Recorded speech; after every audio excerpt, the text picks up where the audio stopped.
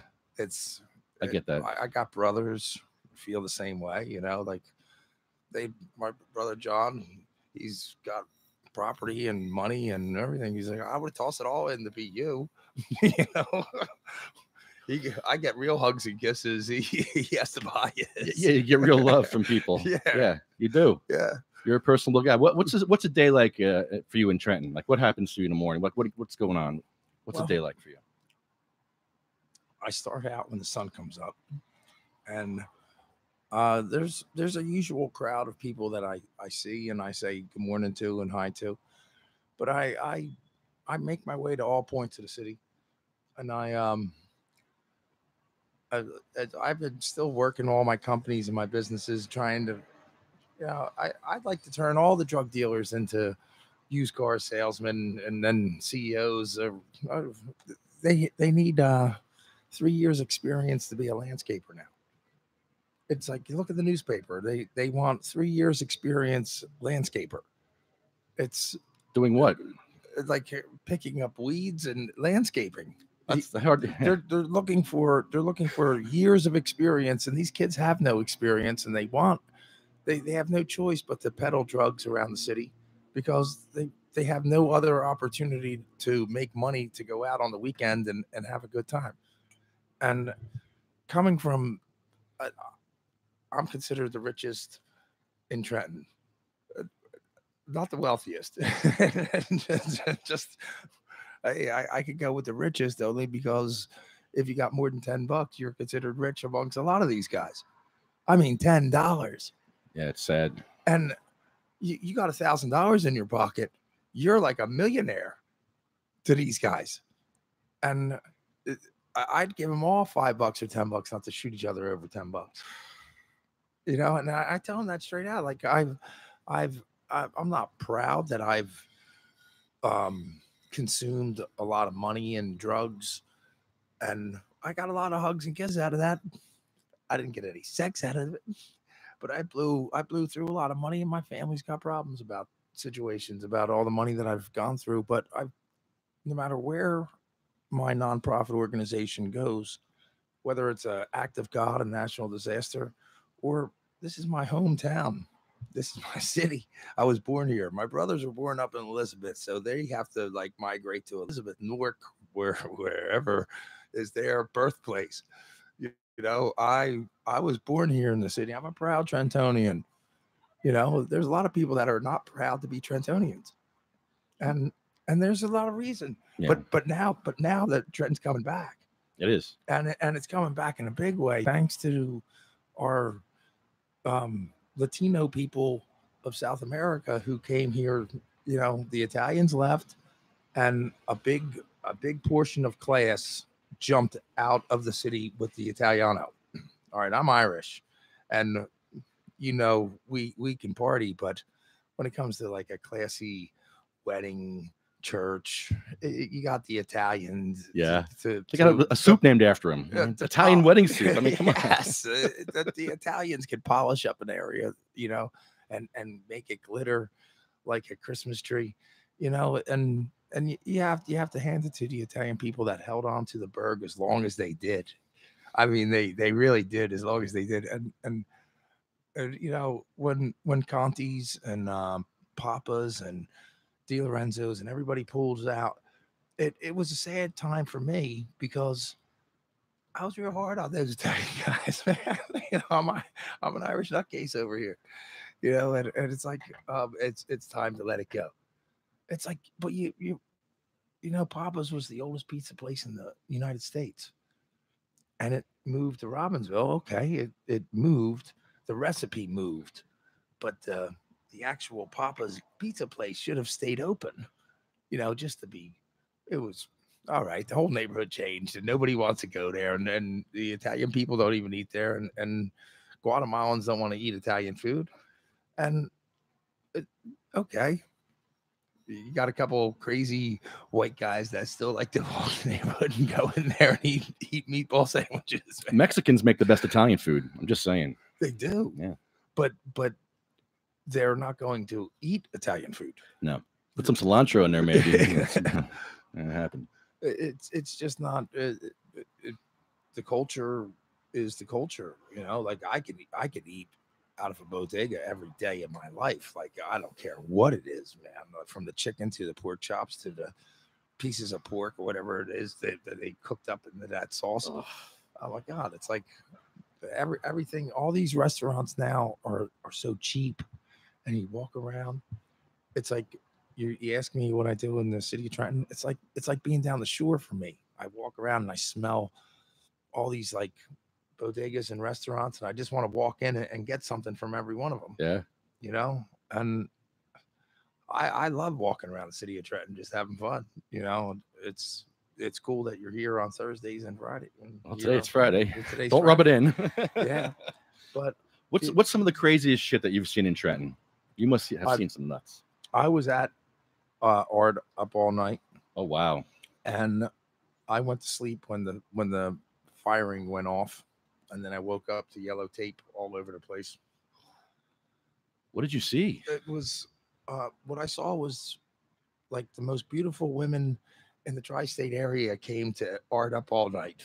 It had to have been, because it was just the ratio had to be 6 or 7 women to every guy there at one point until about 2:00 in the morning. Between 12 and 2. It was just like a women. So 7-1 women to men at Art All Night, and no, really? that was between like 12 and 2. Oh, once the women left, then it got bad. No, then the cops were kicking everyone into the building. You got to get out of the park and into the building. I was like, oh my God, it's gonna be armed like elbow to elbow. There's it's gonna be a fight over.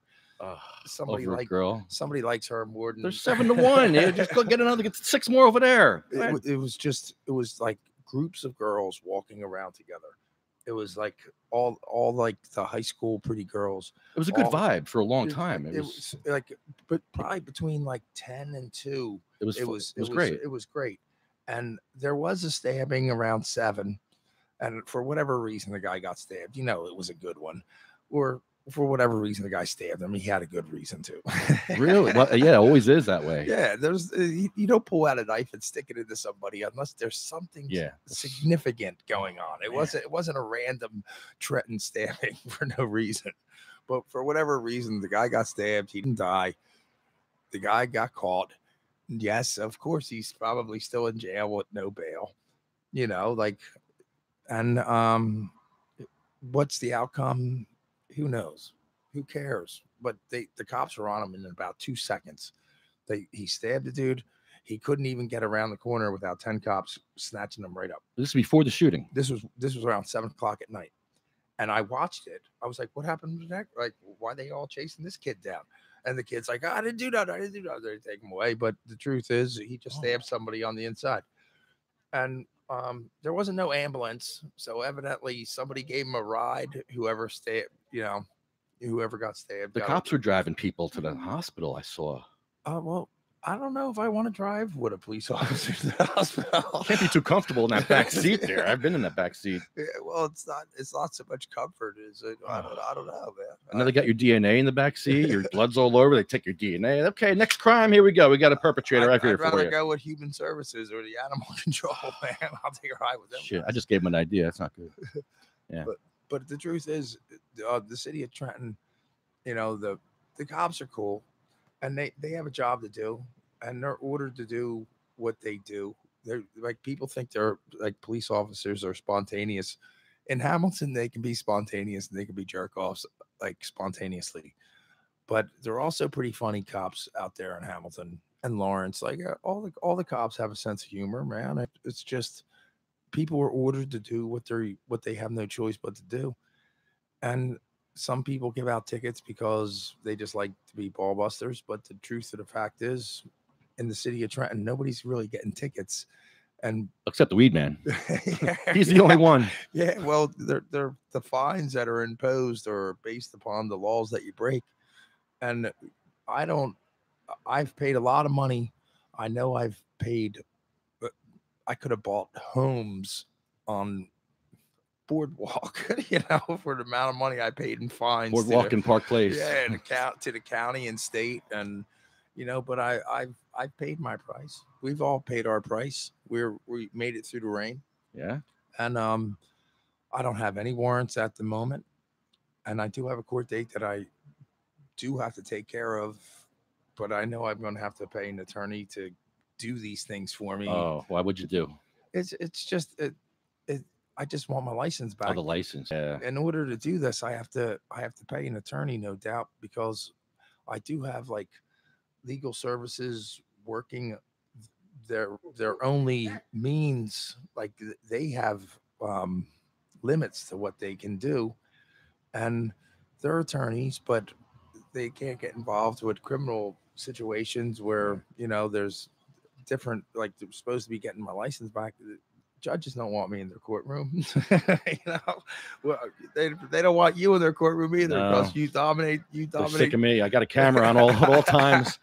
Yeah, they don't want that. Well, you speak your mind, so you have to. And the judge is trying to control courtroom. The prosecutor is just trying to not look stupid. Mm-hmm. The attorneys don't want to look stupid. They all want to look brilliant, and that's the act of the courtroom. Everyone is intelligent. Everyone is very fair and whatever. But the truth is, everyone walks around the city. These people on Buddha Bud are zombies. What's Buddha Bud? Buddha Bud, the synthetic marijuana that shit. That's not even marijuana. No, it is not marijuana. Crap. But how they even put marijuana in that category? It should be the PCP formaldehyde. Yeah. it should be stated for what it is. It's more like PCP or formaldehyde than marijuana in any way, shape, or form. Hey, wait, you might know some hood terms. What's shucking and jiving? When someone says they're shucking and jiving, what does that mean? I've heard the shucking. I'm not exactly sure, but jiving is when you're bullshitting somebody. Bullshitting, right? So yeah. It's kind of like the old okey doke, maybe shucking and jiving. I don't know. I just hear that a lot. I don't know what it is. Like if something doesn't jive, is where it comes from. Like what you're explaining doesn't jive. Okay. It doesn't make sense. Like it doesn't sound like it's going to happen if it doesn't jive. All right. Like it doesn't sound feasible. But if you're jiving somebody, you're really just like bullshitting them, like scamming them. Like a jive turkey. Yeah. Okay. What's a booga bear? You ever hear booga bear? What's that? I don't know. I don't know. I hear these things. I don't know what they are. I'm trying to find out. My brother John was the funniest. He works up in Washington, and he works in DC, and well, he's my brother. I'm just saying he works all like Navy yards and different things, but he works with the majority of black people that of course they're lazy and they get paid a lot of money and they want to milk out the jobs of government. Wait, what? He's who? Your brother? My brother. Are you talking about black people? No, my brother's. Oh, your brother. My brother. Oh my God. Let's clarify my brother's the perfect example of somebody that you don't need to make a foreman. You don't need to make him a boss. All you got to do is put him on a crew, because he doesn't want to fucking stay there forever. So it's like, come on. But the funniest thing, what he said was, what's a Jones? A Johns. John. Jawn. Jawn. John. I don't know what that is. Everybody says John. I don't know what a John is. It's an old English term that it's sort of like an adjective to I'm gonna look it up. Yeah, it's a John is sort of like it's used to refer to a thing, place, person, or event that one need not, cannot, or give a specific name to. Yeah, it's John. That's an old word. I thought that was a new word that the kids made up. No, I thought that came out of Old English, like pirate kind of shit. Like an old English swashbuckling shit. When give me that John. I just remember hearing that shit in the 20s, like looking the movies, the old black and white. They're fucking talking. Back to Art All Night. I believe a good guy with a gun should be able to stop a bad guy with a gun. The problem is at Art All Night, once the police are shooting into a crowd of people, they're no longer a good guy with a gun. You're shooting into a crowd of people and you're a cop. Like, no, wrong, bad, start over, reset. No, the Academy. Back to the Academy. Yeah, where shooting into a crowd of people and then thinking that's going to be okay. That's going to, okay, no one else will get hit. I'm going to hit this guy right here. Like, I'm Clint Eastwood. Boom, boom, boom, boom. I'll even shoot my gun on the sideway. Boom, boom, boom. Oh, I hit somebody. Sorry. Oops. My bad. I know I hit 5 or 6 other people, but I got that guy. I got him. I got the perp in the foot. I got him in the knee. I know. Sorry, your mom was shot in the head, but I got the perp. He's in jail. He got Sorry, away. your mom's dead. It's okay. You'll sue the city for lots of money now. You won't sue me. You sue yourself. Joke's on you. You get to sue Trenton. I put out all the windows and I shot up all the cars, but I got that guy in the foot. So if he shows up in an emergency room with a bullet in the foot, and you're paying for that too, Trenton, you're paying for all that. Now everybody else that the fucking morgue's taken away. Well, wow. No, but it comes out of fear. All right. If you don't think the police are afraid, the police are afraid. They wear bulletproof vests. That should tell you something right there. They fear for their lives every second of every day. Troopers fear for their lives every second of their day, because if they don't, they're dead. You have to fear for your life when you're carrying a gun every second of every day, because in any second of any day, you're going to get a bullet in your head if you don't. That is the truth. And if you're driving a car, everyone on the road is going to run you off the road. If you're driving a car, everyone on the road is fucking with their blinkers. Don't ever think anything otherwise, because the second that you think that blinker is really working, oh no, is when it's not. And when you think somebody is not driving you off the road is when you go into a tree. Mm-hmm. Because the understanding of simple things like that, people don't go simple. They get so difficult that they destroy everything with complications.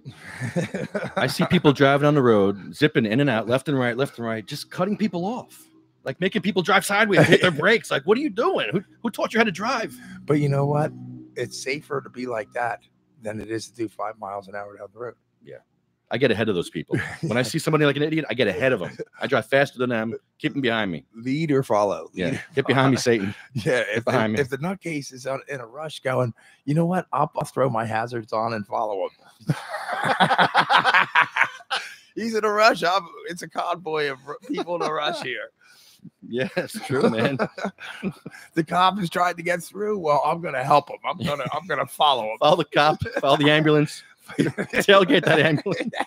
Tailgate the fire so engine. no one else can get in there. It's true. I've seen it. I've done it. I'm behind the fire engine, man. I think he's going to my house. I'm behind the fire engine. It's a good idea. If you got somewhere to go, say your house is on fire, and then just go. Yeah, all right. Jump right behind the hearse. Yeah. Jump right. Giving bad ideas. The hearse pulls out. They pull out right behind the hearse, man. Jump right through traffic behind the hearse. I'm in the fucking funeral procession now. I'll take it all the way to the graveyard. Nobody's gonna move anyway. Nobody's moving anyway. You're dead. Oh man. The traffic's gonna sit until that whole funeral fucking goes through, man. You're better off jumping behind the hearse. So there was at least one dead person at Trenton all night. The guy, the shooter, expired, and everyone else lived.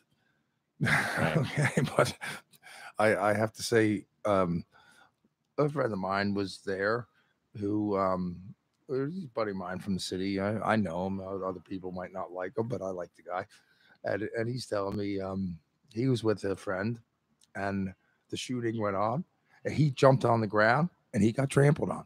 He jumped on the ground and got trampled. He's like, I got my head stepped on. I got stepped on my shoulder. My back feels fucked up. About 20 people ran over top of my back, but I didn't get shot. Now, his buddy, on the other hand, who was standing right next to him, ran for the door and got shot 4 times. He got shot 4 times. By who? by the, who knows whether it was, Does he know? What does he say? Nobody knows He doesn't who shot him, whether it was the shooter of shooters or whether it was just random bullets in the crowd. But he got hit 4 times. The moral of the story is when the gunfire goes off, I don't care if it's the cop shooting at the bad guy.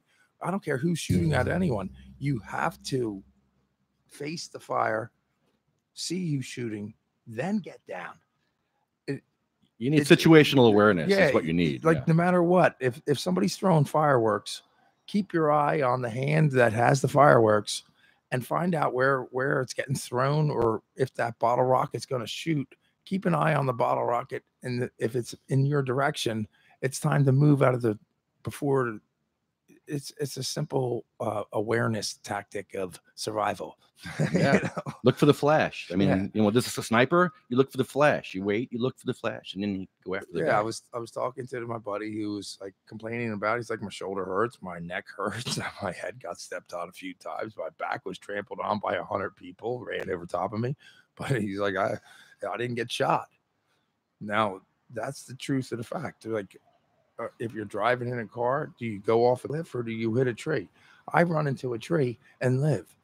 Or I go off the cliff, jump out of the car, and hope that there's water on the other side of the cliff. Like, what do you do, man? You gotta sometimes bite the bullet, man. And when the bullets are coming at you, go for one that's going to get you in the arm, not the one that's going for your head.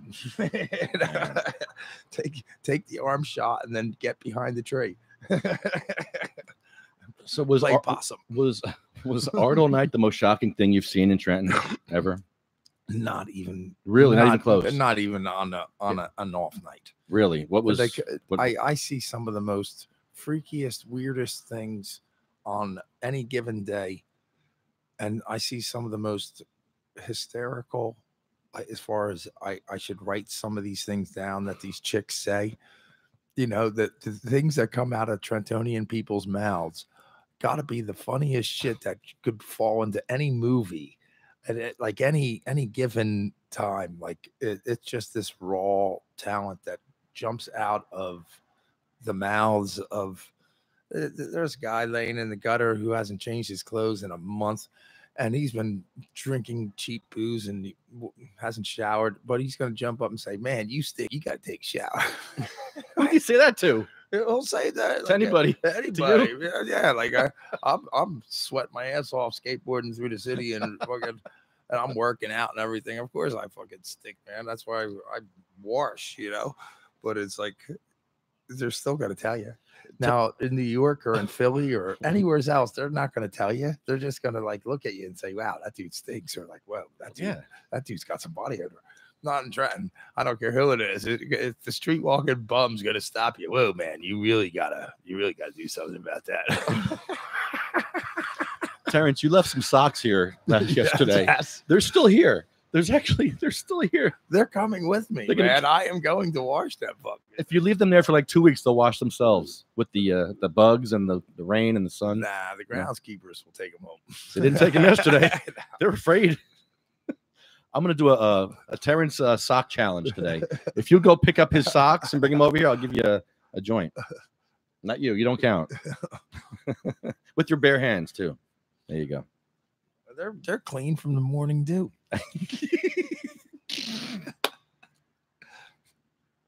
Dude, I can smell them over there when I walk near them. That was great. Wayne comes up to me yesterday. He's like, "These chairs really smell. They smell like ass. Smell the chairs." I'm like, "Dude, the chairs are fine." And Terrence's like, "No, it's my socks. I took my socks off."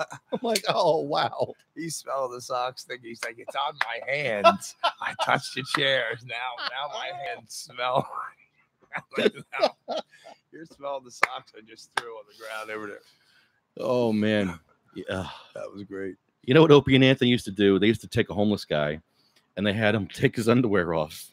And they took, oh, God, they took his, it was a skid marks everywhere. And like that guy was in the gutter. Imagine what his underwear looks like. Can you ask him for his underwear for $20? I'll give him $20 for his underwear. I bet you that would be an automatic thing. I would do it. I'll give him $20 for his underwear. Dude, I'd give you $20 if I was wearing underwear. Are you wearing underwear right now? All right. Me neither. Hey. When I want to go swimming, man, it's like that much more you got to take off. Oh, they want us to take off our pants. We're not taking off our pants. No, we're half naked already. We're not wearing underwear. I always got a swimsuit. Man. Yeah, I'm not. No, we're not doing that. Sorry. This is not the type of show. There's children here. No, this is ridiculous. How can you possibly leave the house without having if you're wearing a pair of pants, why wouldn't you have a pair of shorts with you? Yeah, you got to jump in someone's pool at some point. Yeah, and you got to go swimming in your pants. You got to always have a pair of shorts with you. Did you ever use the fountain here to jump in there? Or? Of course. Yeah, you jumped in. The water is freezing cold. Let's not debate the fountains are freezing cold. I'm more of a cup over the head. I'll fill up the cup and splash my head with it because jumping in that, man, you could go into convulsions after being in this heat. Will they give you a hard time if you jump in there? Like, if you're bathing with soap, if you soap it up in there, probably not. At Woodstock, my buddy went into the steam room, and he put on. It's like he goes into the steam room thinking that it's a free shower, and it's a steam room. Oh no! It's blowing just cool steam. Oh. And we walk in, it's like a cool steam, and he just starts putting shampoo on and lathering on. It's Woodstock, and I'm like sitting there laughing, and I was like, that shit is never going to come off. It's never. He's like, I know. He's like, I don't care. I'll just stay in here. This is for the month. I'm showering for the month. I'm good. But they had spigots. They didn't have showers for people, but they had spigots. When it came down to the mud people, it was the funniest. Like Woodstock had to be the funniest, man. People just taking off on all their clothes and just diving down mudslides. You had to see it like to really appreciate how oblivious these people must be. Just like taking off all their clothes, throwing it into the wind. Just diving down fucking mudslides. You had to see it to just laugh your Which ass Woodstock off. Was this? 94. 94. Yeah. And like 95's Woodstock, where they burned the stages and created such a ruckus that they don't even want. I think I doubt they're ever going to get a reunion going on after the police cars and everything got burned. Really? Oh yeah, they burned the stage, and then they burned like 10 or 15 police trooper cars. What? Oh yeah, I didn't hear that.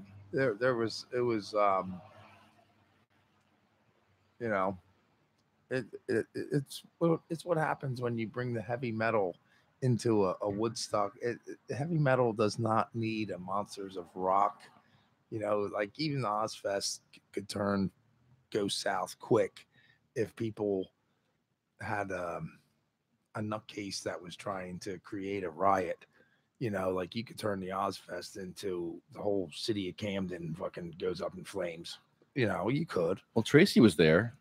Tracy Golden was there. I'm just saying, like anywhere you get a bunch of nutcase white people high on drugs and easily influential, and you got a whole bunch of groups that clash with each other. Yeah, group mentality there. Yeah, like if it was a Grateful Dead show and being controlled by the Grateful Dead, its chances are you're not even gonna have a missing girl. But when it comes down to throw a bunch of slash metal, heavy metal, punk rock people together, man, there's like missing people from the neighborhood, and it's like the whole, there's a shambles of fucking aftermath that follows any get together. Like you can have a peaceful protest, and that's only in the parade.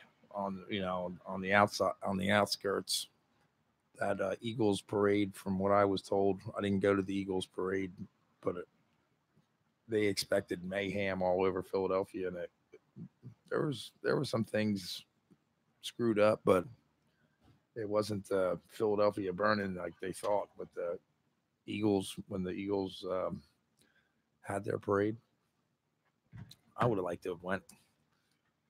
Did you go to that? Hold on, we got a technical issue. Hold on. Trying to get you. Hold on a second here. Trying to get you going on the thing here. Hold on, please. We got a caller. I'm not sure who it is. I think it might be Tracy. It's true. Yeah, it does sound like Tracy. Hold on, Tracy. Of course, I'm not set up yet. How you doing? Yeah, let's know. Come on, baby. Let's go. Crappy. I just left the funeral and I'm heading to the afterthon. So fucking shitty. You went to a funeral? That's horrible. I'm sorry. Well, I had the one last night for the veterans that we didn't get to talk about yesterday. And then this morning was one for our son's godfather. His mother passed away very suddenly, like 5 weeks. And it's gone. From the time she was diagnosed to the time she took her last breath. So, it's been a rough week. That's why I'm not there today, or else I'd be there. Damn, I'm sorry, Tracy. Let me call you back in like 1 minute. I think that the problem is I can't fix this while I'm on the phone. I'll call you right back. Of course, I have technical difficulties. Why wouldn't I? Why wouldn't I? All right, Terry, the show is yours. Ready to go. I'm looking at your technology, man. It's not connected. Look at how great this is. Not connected. Connection unsuccessful. Great. I love this. Just when I need it to work. All right, let's try. Let's start over. All right. Everything works out when you let it, man. Yeah. All right. I have to get my coffee anyway. Go ahead, Terrence. I'm getting my coffee right there. I'll be right back. All right. And we are live. West State Street, Trenton, New Jersey. And it's a beautiful day. I would say it feels like somewhere in the mid 70s in the shade. Is my guess. I'm glad we're under this tree. I think George Washington had sex under this tree. I have really good vibes under here. Well, it's like they got a few of them. The sign over there is like the Mount Vernon George Washington tree over there. So I think this is one of them. Looks like they planted 4 at the same time. Oh God! Sorry, I'm having problems here. Technical issues as usual. The history in Trenton is like the historical places that people just overlook and walk right through. You know, like we got some of the most adorable houses that you would never know. You know? They are pretty. Like across the street, it's very pretty here. Oh man, these houses are just. Unless you're in a wheelchair. If you're in a wheelchair, they're very ugly because you can't actually get into half of these businesses with a wheelchair. No, you cannot. You got to go around back. Some of them you can get in from the back, but yeah, they're pretty. Yeah. Unless you're in a wheelchair.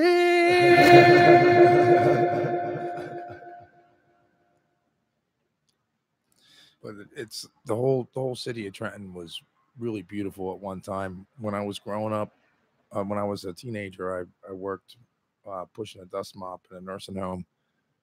And the things I learned from the old people about the city of Trenton, it would blow your mind. You know, like it was Trenton was everybody. People that lived in New York would come to the city of Trenton just to hang out in Trenton because that's the way Trenton was. And like now, the vibe, the people don't understand. It's still that way. There's people that leave New York, leave Philly to come out here to be real. And then they go back into their world of whatever. But people don't even know half the people that show up at that train station that walk through. And if you did, you'd laugh your ass off on some of the famous people on their way into Princeton that I see them. I don't say nothing to people that are trying to be invisible. I know how to, and, you know, you just want to walk in, get on the train, and you don't want everybody on the train staring at you when they're, it's, you know, Matthew Broderick said it the best. He's like, nobody knows who he is because he's Matthew Broderick. He blends in with every dweeb out there, man. So he can just walk the streets and nobody's like, whoa, look, it's Matthew Broderick. You know, because he can put on a pair of sunglasses and Tom Cruise can do the same thing. Put on a pair of sunglasses and a hat and walk right through a crowd. You, on the other hand, so you stick out like a sore thumb, man. Yeah, my friggin' hair. You know, it's your hair, your beard, you can put on a all black suit with a black mask, and it's like we know who you are just based upon your body structure. You know, Our phones are down. Good morning. what time do we got going now? It is 12. Is high noon, ladies and gentlemen. High noon. Smoke them if you got them. All right. All right. Hands free. Do I want hands free? I don't know what this is. I'm going to take a walk. I was going to meet this guy for lunch, but if he's not there, then I'm just going to walk back. It's about 2 blocks down. You gonna leave me, Terrence? Really? For now, but All right. I'm coming back. All right. I want to hear more stories about Trenton. Oh yeah, man. And I got Trenton goes on forever, man. I got no phones here, ladies and gentlemen. This sucks. I'm trying to get this up and it's not working. It's hurtful. Very hurtful that this is not working. Forget this device. It's not reading my device anymore. It's not good. Sorry about this. That's what you get. Oh, hurtful. Not you. This is just hurtful. Nothing's working right. This is what I go through on a daily. Why does it not work? Do you need a new phone? Yeah, I need you to stay and then host a show while I fix this. But if you got to go, see, I'm getting weird things here. I'm supposed to meet this guy for lunch, but I can run in. Just give me 5 minutes. Yeah. I want you to talk about Trenton some more for 5 minutes while I fix this.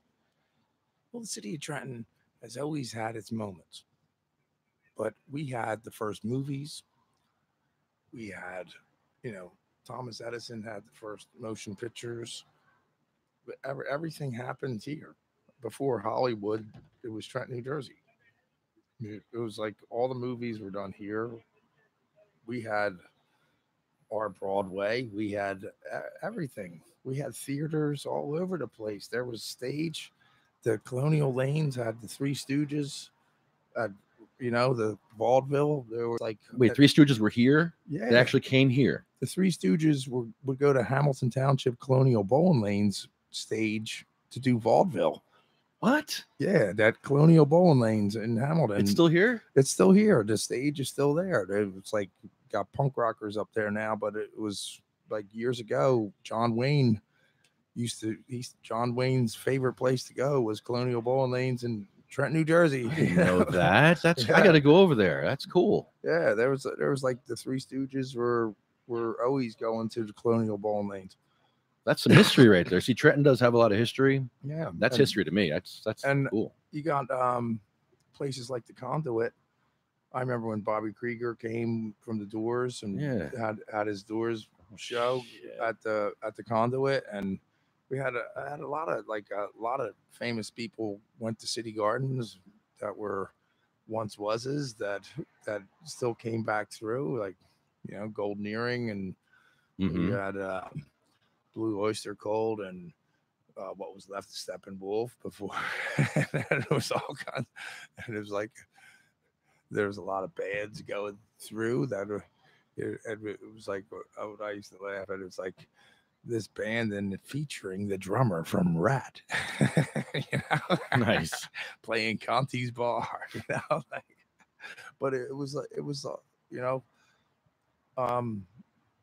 on another note, there's out in Hamilton right now, there's the Nottingham Tavern that has I haven't been there in a couple of weeks, but I was looking at the lineup, and there was like Joe Zook and a lot of blues, and a lot of bands are going to be playing these local places around here that you got to have bands in order to keep people in the bar. Everyone's going to the beach and splitting, so you that keep your bar going with something, man. You got to get some kind of personality in there, because the idea of just drinking that works after work, but what keeps the bar open at midnight is the band that's playing until 1.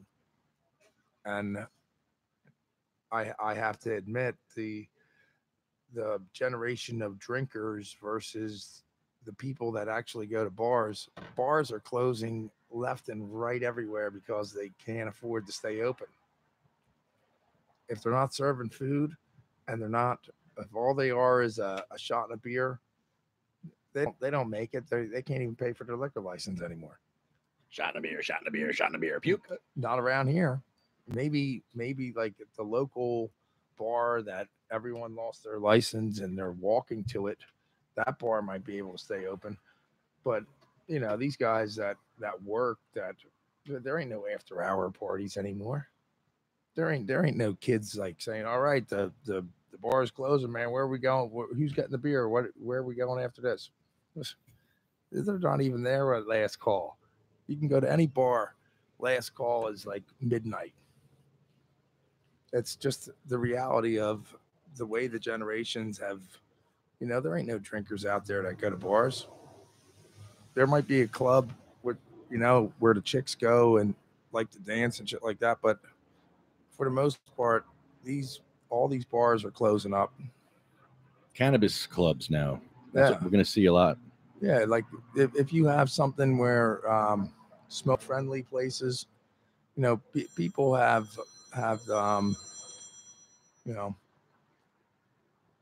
but it's also a good thing that there isn't as many drinkers and people getting in drunk drivings and that's a good thing too.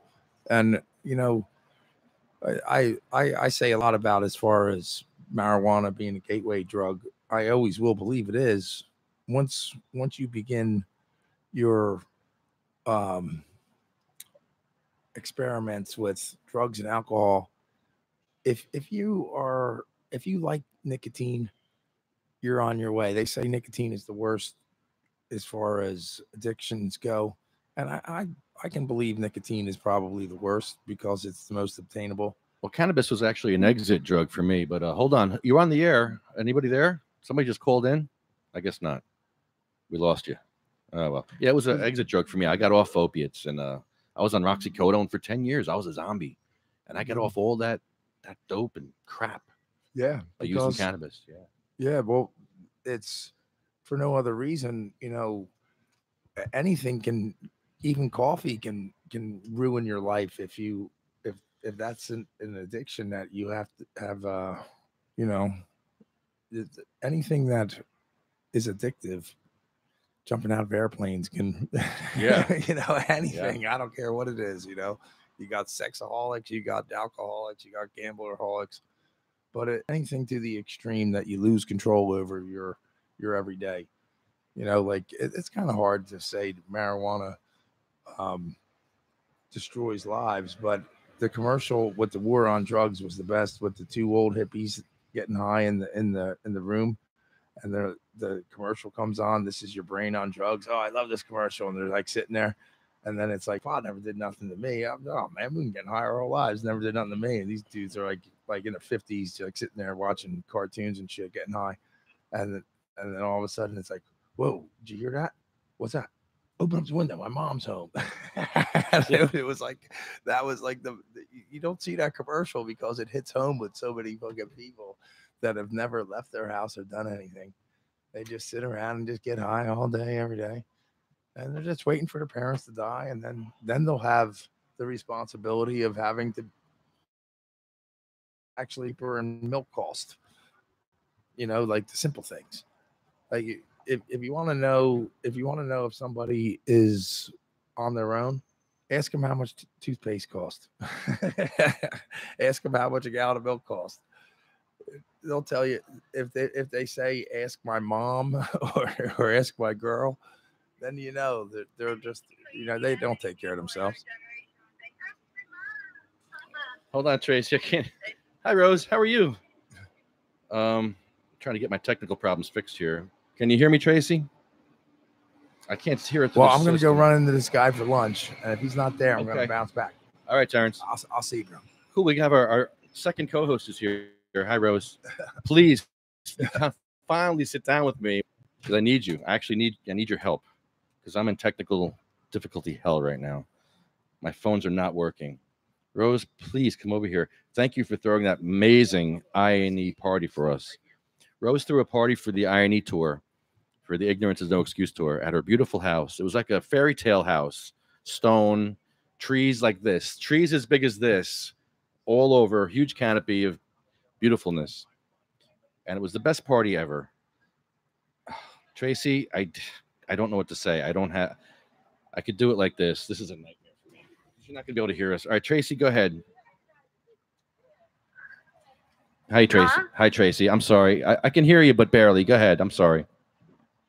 Oh, okay. Well, no, hi, Rose. Thank you very much. Yeah, that was awesome. I was actually going to tell you two to put some shirts on. I can't be up there without my shirt off in this beautiful weather. Hey, that shit ain't fair. Well, you're allowed to take your shirt off. But who says? The law?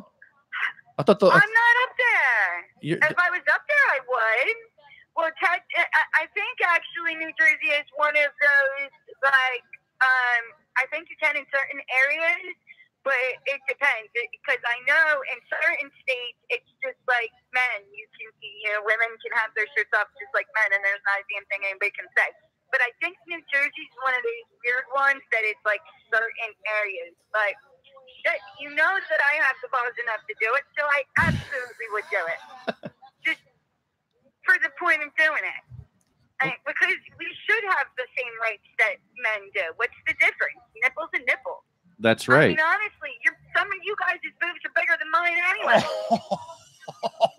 Wow. I mean, not to bash on you. You know I love you to death. But No. come on now. Guys' boobs are disgusting. They're hairy. And they're allowed to show hairy, disgusting boobs, but not beautiful women's boobs. I'm with you on that. I'm with you. I don't want to see. Yeah. See? I agree. Exactly. Like, I'm not saying you guys are disgusting, but at the same time, I mean, if you can show yours, why can't I show mine? On the internet, if you show your boobs, they'll then I don't have to worry about tan lines. You can't show it on Facebook. Huh? You have to take a male nipple and put it over a female nipple on the internet. Then it's okay. Oh, okay. Well, you know what? I'll get some pasties. How about that? Because I was told by my sister I needed some anyway. Because apparently my shirts are see-through. But I can't wear a bra because my scar on my back comes all the way up to right where any type of sports bra or regular bra or any of that would go. The top of my scar comes right up to it. Ouch. And it would be annoying as hell. So I physically can't wear one if I want to go out in public. So you know what? Oh well, you don't want to see it, then don't look. Well, you could just paste some male nipples over your nipples. Right? That's true. That's true. We were talking about maybe medical tape or something like that. Who knows? But I was actually calling because you guys were talking about the stuff at the Woodstock 94, 95. I was there. It's backstage. At the time, I was actually working for a company called the All-Star Cafe down in Atlantic City that was owned by Donald Trump. Huh. Are you surprised, though, that there were so many fires? Whoa. And all that melee. A lot of people don't realize that was an event that, a lot of his money went into that. So a lot of people didn't like the way he did things. I was backstage for that because I worked for the company. We fed all the VIPs and all of that. So we were there we ended up stuck there for 3 days. And we ran out of food. We ran out of water. It sucked. It was miserable. Mass chaos, definitely, for sure. But, I mean, it was a good show. It was like a slamming show, but that's not the point. It did get out of control at a point in time where it shouldn't have, because, the whole point was to bring back the Woodstock days and the peace and love and harmony, then they shouldn't have let themselves get out of control the way they did, because it's not like it is in the Woodstock days. And not in 94, 95, it wasn't like it was in the Woodstock days. Because in 94 and 95, you had more people rolling and all that shit than you did on smoking weed. Because I know back then, it was cocaine and ecstasy and what else is really big? Ketamine was really big back then. Ketamine? That's my generation. That stuff's awful. I graduated in 96. So I graduated from high school in 96. So that's all. That's my physical generation. That's what was big back then. So you had a bunch of messed up kids on that stuff, not on marijuana. So that's a big difference right there too. And then they didn't have the right kind of controls that they should have. And honestly, you can't recreate the best. Like, you can't. There's only ever going to be one Woodstock. And you either dinner for it or you weren't. Because there's never, ever, ever again going to be another Woodstock. They're not going to be able to recreate it. I don't care how much peace and love. It's never going to happen. Because we're in a totally different world than we used to be. I mean, now we're in a world where it's not okay for marijuana patients to get weapons, but people on pills, they can get weapons. That's right. Turn in your guns. Little cancer patient. Yeah, that's messed up. They just took our rights away, saying even my husband as a veteran, he cannot buy a gun at this point in time because he's a legal patient. But yet, if he was on pills as a veteran, no problem. Where's the NRA on this? Because soon, when they legalize cannabis for everybody, they're going to take everyone's guns away. Well, you smoked a joint? Who's your gun? They're not taking, if you already own guns, and then they're not going to touch them. If you're already licensed and you own them, then they're not going to touch them. But I bet you that they're going to put some sort of twist in there, that there's going to be some sort of retesting on the safety or some way that they're going to figure out a way to say, oh, guess what? You're a marijuana patient, so now we're going to take your gun. I bet you they're going to figure out a way to do it. And it's fucked up because we live in a sanctuary state, which says that it doesn't matter who my next door neighbor can be, a sex offender, and I can't own a gun to defend my kid because I'm a marijuana patient as opposed to pills. But if I was on pills, we're all messed up on, and they call them down here, they call them Johns. That's what they call pills down here. That's the code word. Down in Camden County area, that's what the Johns are pills. So, like, that's, it's also places and whatnot, but that's not down this area and the Philly area, Johns are pills. So if I was going to pick up some Johns or going to the John, that means that they're going to go get pills. So if I was an illegal immigrant, I could have a gun and smoke weed if I was illegal. Correct. Okay. So and you can go to college for free now in New Jersey. Let's all make ourselves illegal then. Literally passed. I want to be illegal because I want to smoke weed and have a gun at the same time. Right? At the same damn time. Damn straight. So I need to be illegal to do that. So how do I do that? How do I expatriate myself? Should I go to Amsterdam for what do I do? It's like there are things that you can do to separate yourself. I mean, I'd have to look into it to double check, but I mean, you got a good thing going with your father's stuff there. I mean, that's a good ground for you to want to be an expatriate. My dad was a nut. You kidding me? You saw that diary? He was a nut. He was a POW in Vietnam. Dude, that's crazy. I was reading all of that, and I was like, oh my God, to have records like that, I would love it. That would, like, be my life, to be able to have records like that. Like, that would be awesome. I mean, yeah, he was in jail, but the way that he kept those journals was just, you should do a book. Like, you really should reach out to somebody and try to get a book deal. Like, you really should, because, like, that is a perfect story. The eyes of somebody from inside of what, how they were treated inside of the prison went forward. I mean, it was a marijuana offense. Right. Yeah, his own government. It's not like, he didn't kill somebody. He didn't, beat anybody down. He didn't do a damn thing except for smoke weed and have it. And what I think it said distribute on there as well. Yeah, he got ratted out. Commercial somewhere. Somebody ratted him out. Yeah, because somebody else got busted, and they didn't have any balls, so they went, and of course they ratted him out, because that's the way they did shit back then. And that's never cool in any situation. But yeah, so Unfortunately, I have to tell you guys to have a beautiful day. Please enjoy the rest of this beautiful day. But I have to get back into this.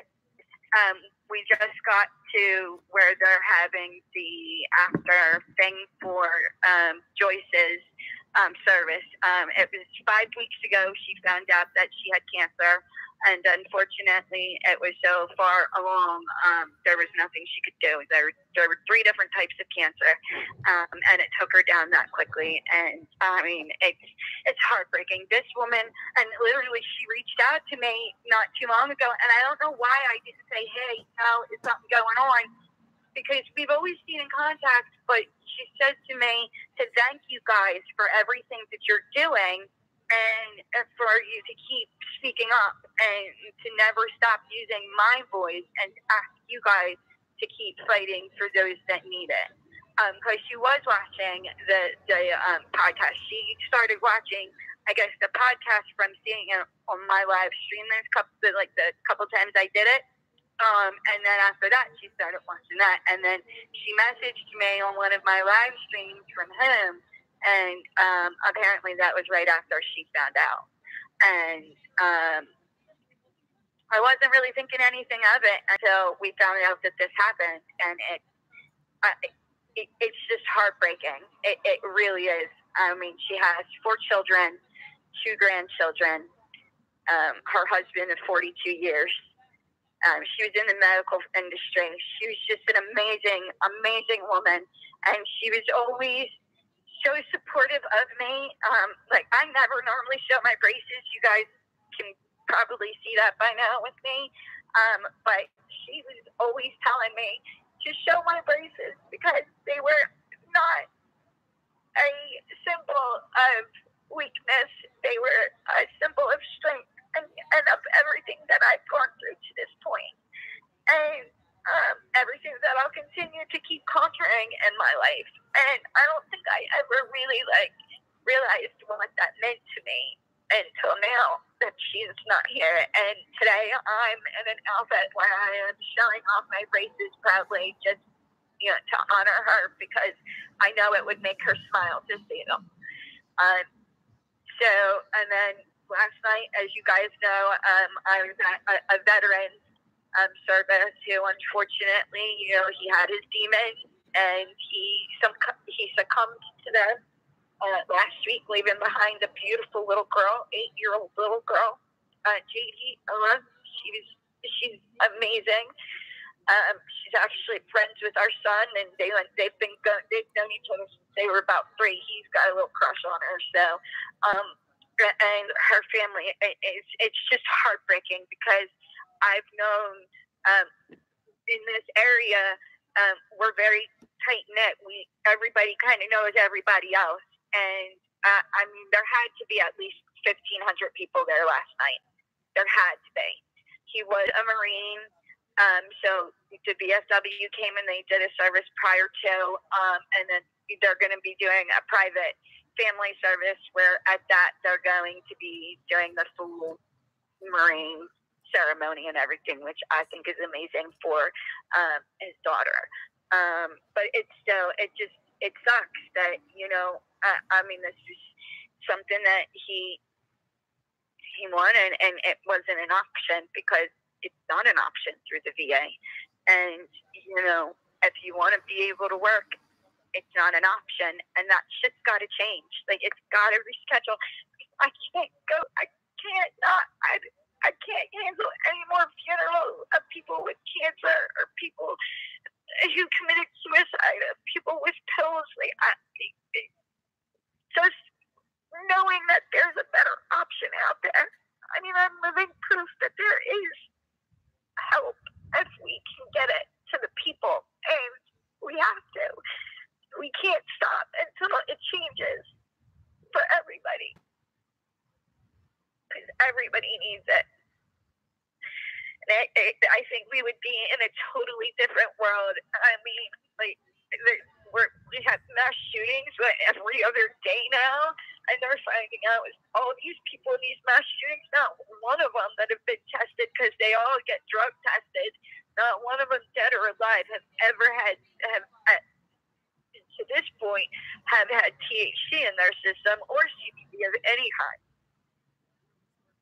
Maybe if they did, maybe if they had a different mindset, they wouldn't have shot. Who knows? I mean, I know it's what it could have, should have, but if we could make this change, not only could we help so many people that need it, but we could help the country in so many different ways, because there's so many people that are capable, like me, that could go back to work and get a real job and save Social Security for somebody who can't work at all. But yet that somehow doesn't make sense to this country. I don't get that. Like, to me, it's common sense. You've got all these people that the only reason why they're not working is because they're on medical marijuana.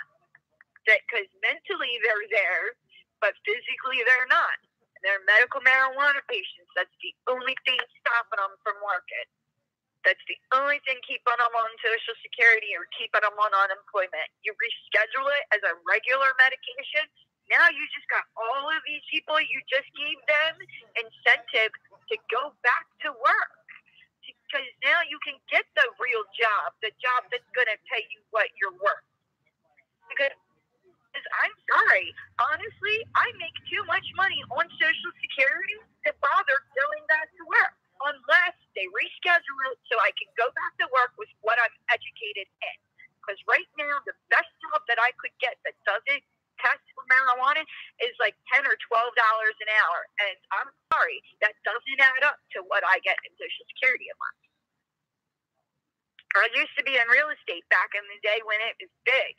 I was selling timeshares, and I was good at it because I can talk to anybody. You guys know that. You sure can. Yeah.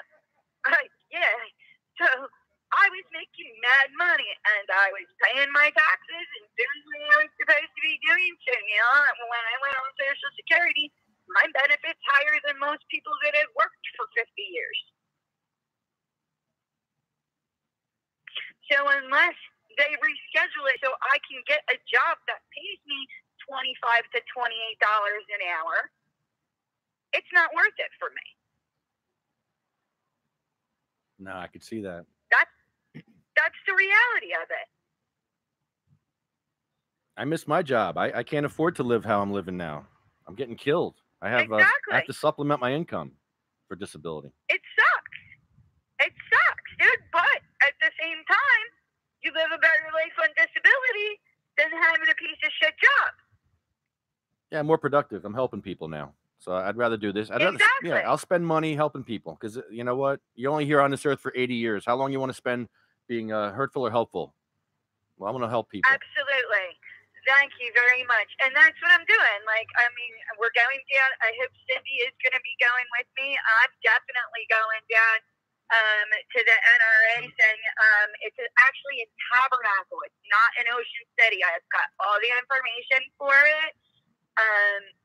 I'm going to that it's July 8th. We'll be in Asbury on July 7th. I need to grab some stuff from you before then, so I have it for up there. Because of course, Chef Philly Normal is going to be up there. It's Brandon, Joey. It's an event that he's backing with Organic, nice. And he invited us. So, we're going to be there for that, and we got to keep just moving along and making change happen. It'll happen. I just do think that, we need to, I disagree with Wayne on his fuck compromise, because there's got to be some give and some take on both sides, or it's never going to happen anywhere. It's going to stay in a stalemate, and that's it. Somebody's got to get a little and be willing to take a little. I mean, unfortunately, when you're dealing with the politicians down here, that's the way it works. And I've grown up with them. I have 8 of them in my family. So I'm used to how politics works down here. And down here, you got to be willing to give to get. And you can't just yell and scream because they tuned you out already.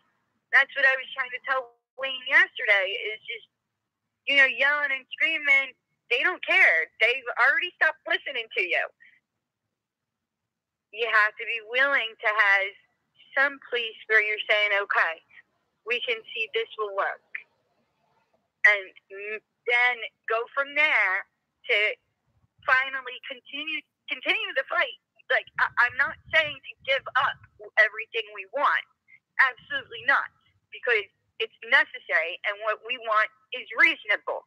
So there's nothing wrong with that. But right now, to keep making headway and to keep going forward, maybe giving a little to get a little can help us get the home grow that we need in the end. Because that's what our end goal is to get home grow, to get it in the hands of everybody who needs it. Yeah, we can't afford our medicine here in Jersey. No, we can't. Home grow is a big deal for us. So if we got to give a little to get a little to, in the end up getting what we all want, that makes us all, it's not going to make us all happy. Because you can't make everybody happy all the time. Tracy, when someone with a year to live asks you for something, the answer is always yes. When someone with multiple sclerosis asks you for something, the answer is always yes. When somebody with a death sentence of a year to live, the answer is always yes. Yep, absolutely. For a veteran, the answer is always yes, because they signed up to serve and protect this country. They didn't sign up for the bullshit they're dealing with now that they're home. I totally agree with you. Disgusting how when they treat ask, people. You say yes, because they deserve to have the best life possible. But no, they give them hoops to jump through. Absolutely. More I've been hoops. jumping through them for 40 years. And steps. Look across the street here. Steps everywhere. If you're in a wheelchair, you can't do nothing in Trenton. Yeah, There's no compassion. I wish one day we could get my mom to sit down at the table, because if you could talk to her about the bullshit she went through with me as a child, with just wanting me to be in public school, which was literally a half a block away from the house I grew up at. They tried to say that I couldn't go to public school because I was too much of an inconvenience when I would fall asleep in class, or if I couldn't make it all day, or when I needed medication, or when I needed to be capped. It was just too much of an inconvenience for them. But yet my mom did all that shit. They didn't have to do a damn thing. She took me up to school every single day. She gave me my medication every single time that it was time. She would sit in the library at the school sometimes, because sometimes I would only make it 15 minutes, and then it would be too much for me. And some days I could make it the whole day. And so, who knows? Nobody knew if it was a good or a bad day until that day happened. Like, she would sit up there and she would read a book, or she would read, or she would whatever, just so I could be in a regular school that tried everything in the world to get rid of me, saying that, oh no, it's too difficult, and I had all this. I had to go through all the mental testing and all of that stuff as a kid, because just to prove to them that, yeah, physically I was disabled, but mentally I was there. That is bullshit to put a kid through. That shit's not fun. It's not easy, and it's fucking hard. Were you in a wheelchair? What? Yeah. Were you in a wheelchair, Tracy? I was in and out of a wheelchair. I had Forrest Gump braces. I truly had Forrest Gump braces at one point in time in my life. They were the same metal outside on the outside, wrapped around my waist, just exactly like in the movie. That's exactly what I wore. I wore them for about 10 years of my life. And then I got to the point where I was in one single brace just on my lower left leg, from my knee down, because I had gotten help, worked my ass off. With my mom, there was no days that I was allowed to dwell on my bullshit, or there was no feeling sorry for yourself. You had 10 minutes, and then it's like, okay, get over that shit. Let's go. You got shit to do. You got physical therapy. You got school. You got something. That was it. She didn't put up with that bullshit. She did not allow it at all. It was acceptable at certain times, and then she would set a time limit. Even when my son was born and he had to go to the NICU, she let me cry for a half an hour, and in exactly 30 minutes, she looked at me, she took me by the shoulders, and she said, okay. She looked me dead in the eyes. She said, okay, dry your tears, You're done crying. This is now all about him. Now let's go take care of our boy. And that was it. That's how strong that woman is. And the fact that my father stuck around and is still around and is still, they don't make men like him anymore. They just don't. Because back then, my father was in the perfect position to walk away. He had owned his own business. He was living the high life. He had cars, boats, motorcycles. He paid cash for his house. Like, he was set. Like, set. The plant is, we had a family printing plant. Like, you know, there was no reason for him to have to deal with me and my medical issues. They could have said, no, I don't want this child. They could have given me up to the state, but they didn't. And they stuck by my side, and they're still by my side to this day. And it just sucks. When I was 5 years ago, when I was paralyzed, they were to the point in their life where they were finally hoping that they were able to go and start traveling, and my dad was going to retire, and you know, because I was doing well, I was healthy, I was doing good. We had to get the surgery done, but other than that, you know, the outlook was wonderful. And then, boom, the doctor went and did what she did, and they gave up all of their future thoughts to step back in my life, Dan's life, and Austin's life 100%, so that way my mom could teach Dan how to care for me. And she still does most of my home care. Like, I mean, my mom's my best friend. I admire that woman. And my father so much, because now the more and more people that I meet, by doing this podcast and you know, just by being around the more and more disabled and you know, people with all kinds of different backgrounds, now I'm realizing how truly sheltered I really was, because as a kid, it was only my job to get better. That was it. I didn't see any of the ugly. I didn't see any of the you know, bad news. I didn't see any of that stuff. It was only my job to get better. They kept everything away from me. So now I'm seeing all of this, and I'm realizing how truly fortunate I really was that I had these two people fight for me every step of my life. I remember times my parents had a formal dining room with a table that fits, I think it fits 16 people when it's totally has all the leaves in it and it's spread out. And I remember times growing up as a kid that it was stacked full from end to end of medical books, because my mom researched everything. She researched and she read every single thing that she could find in relation to me and my spina bifida. And I truly believe if not for that woman, I wouldn't be here today. Or I would have gone down a much different path that I did. Tracy, other spina bifida patients aren't doing as well as you. How do you account for that? My parents. I truly account for it because I was fortunate enough that I had a family that back then nepotism paid, and they were able to make a phone call and get me in the best medical facility for spina bifida in the world, which at the time happened to be AI DuPont in Delaware. That's no longer the case. I mean, for spina bifida, it still is, but they do other things. Back then, they only did spina bifida. And when I was born, there was a 2.5-year waiting list to get in. And my grandfather found that out. He made a phone call, and within 2 hours, I had an appointment the following week. And honestly, that and you know, the nepotism and my parents, that's what saved my life. That's what got me to where I am today, because I didn't have to deal with the medical care through the state or that bullshit. And I was truly fortunate because I did grow up in a family that had the political pool. My uncle was mayor of Haddon Heights at one time. He was a Superior Court judge. He just retired a couple years ago. My cousin Jason's on Murphy's transition board. His wife's an attorney. His brother is one of Camden County solicitors. His wife is a civil court judge. Their mother is Cape May County solicitor.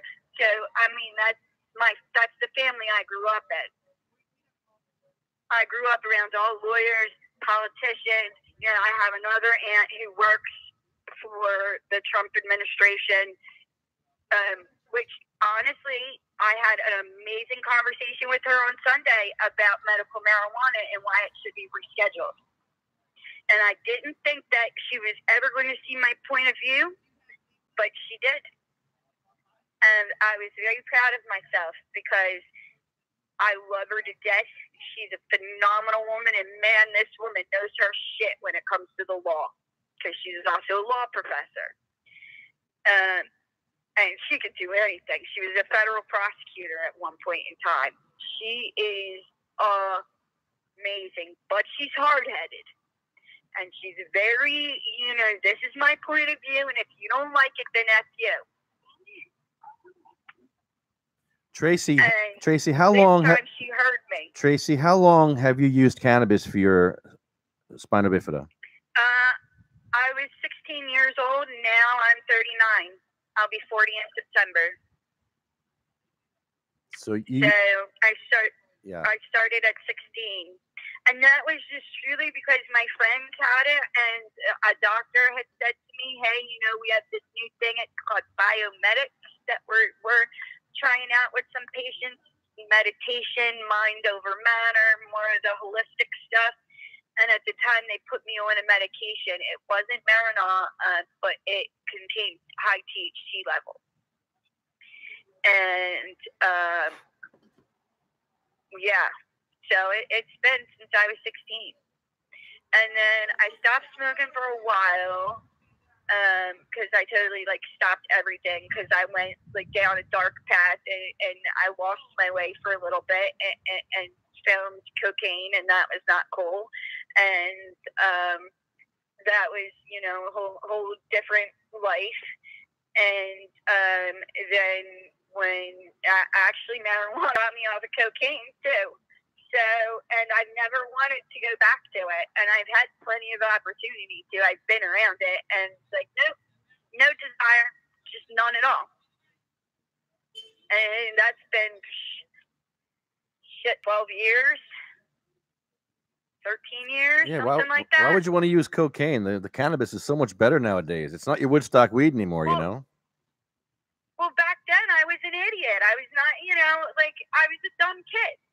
And I was running with a different crowd, and I was making a lot of money in a different world. And you made a lot of money. You worked hard, and we played.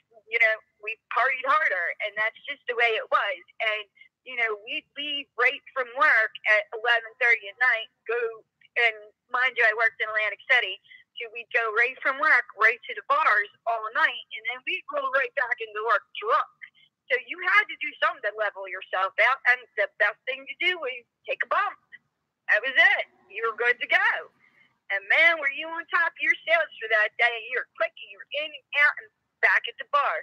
That was the life I lived for a long time. I was lucky to realize that that was not the life that I wanted to live, or the right life for me. And yeah, the money was great and everything, but the downside to it was not good. I was always honest with my doctors. I did not ever hide it from them. So they were aware of it. And they actually are what pushed the cannabis back on me to get off of the cocaine, and I did. And I've never, like I said, I've never, ever had the desire to go back. So, Good for you. And I had the opportunity. I had the opportunity over the weekend, and I was like, nope, I'm cool, thanks. Because it was just not, it's not something that it's not my thing anymore. Right now, I'm proud of myself that just in a 2-week time period, I went from well, I was downgrading all my morphine down to 1 a day. I went from 3 24-hour, long-lasting 30 milligrams a day to 1 a day, from 4 Valium to 2 Valium, no breaks in meds at all, and the gabapentin now. That's it. Just since I've been spending time with you guys. You still take gabapentin? Yeah, unfortunately. I just stopped. I just quit cold turkey. I just stopped. How'd that work for you? Because I've had a couple of people tell me just rely more on the marijuana and just stop taking it. I've had a bunch of people tell me that. That's what I did. Yep. Worked for me. A lot of weed. How long have you been on it? I was on gabapentin for 10 years, and then I was off it for like... Oh, okay. So yeah, I don't like it. You were on it for a lot longer than me. I've only been on it since I've been paralyzed. It's only been 5 years. And I'm only on 900 milligrams a day, so I don't think that's that hard. I mean, if you drop a cold turkey, then I think I could do that too. It helps. So, I mean, it helps. But, Today I haven't taken it. Today I've only taken morphine once this morning, and then I've just been smoking weed. And that's it. And that moon rock, which is fucking insane. So, I mean, really, like, that's what's, like, gotten me through. Like, that moon rock is a whole totally different level for me.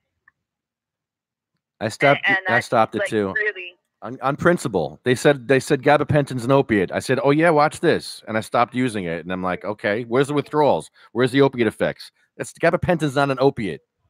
Sorry, try again. Well, you know what? I'm going to drop it too then, because I mean, if it's, I don't need any more chemicals in my body than I already have. That's right. If I can dump it, then that's it. I'm going to dump it, and then, we'll just figure out the right regimen for me again. If it changes up. That's all. That's what happens. And then we adjust the weed and the oils and the whatnot to find the right thing. Let me tell you something. That 1,000 milligram CBD oil from Pure Plus, from Eric, I'm in love with that stuff. I'm like seriously like looking into buying it in bulk right now, because really, that's how much I love that stuff. It worked for you? Well, I'm looking at it. Yeah, it really does. It got me through all the teeth. Like, so far, the first teeth stuff, like I have a little bit of a bruise, but nothing swelled up at all.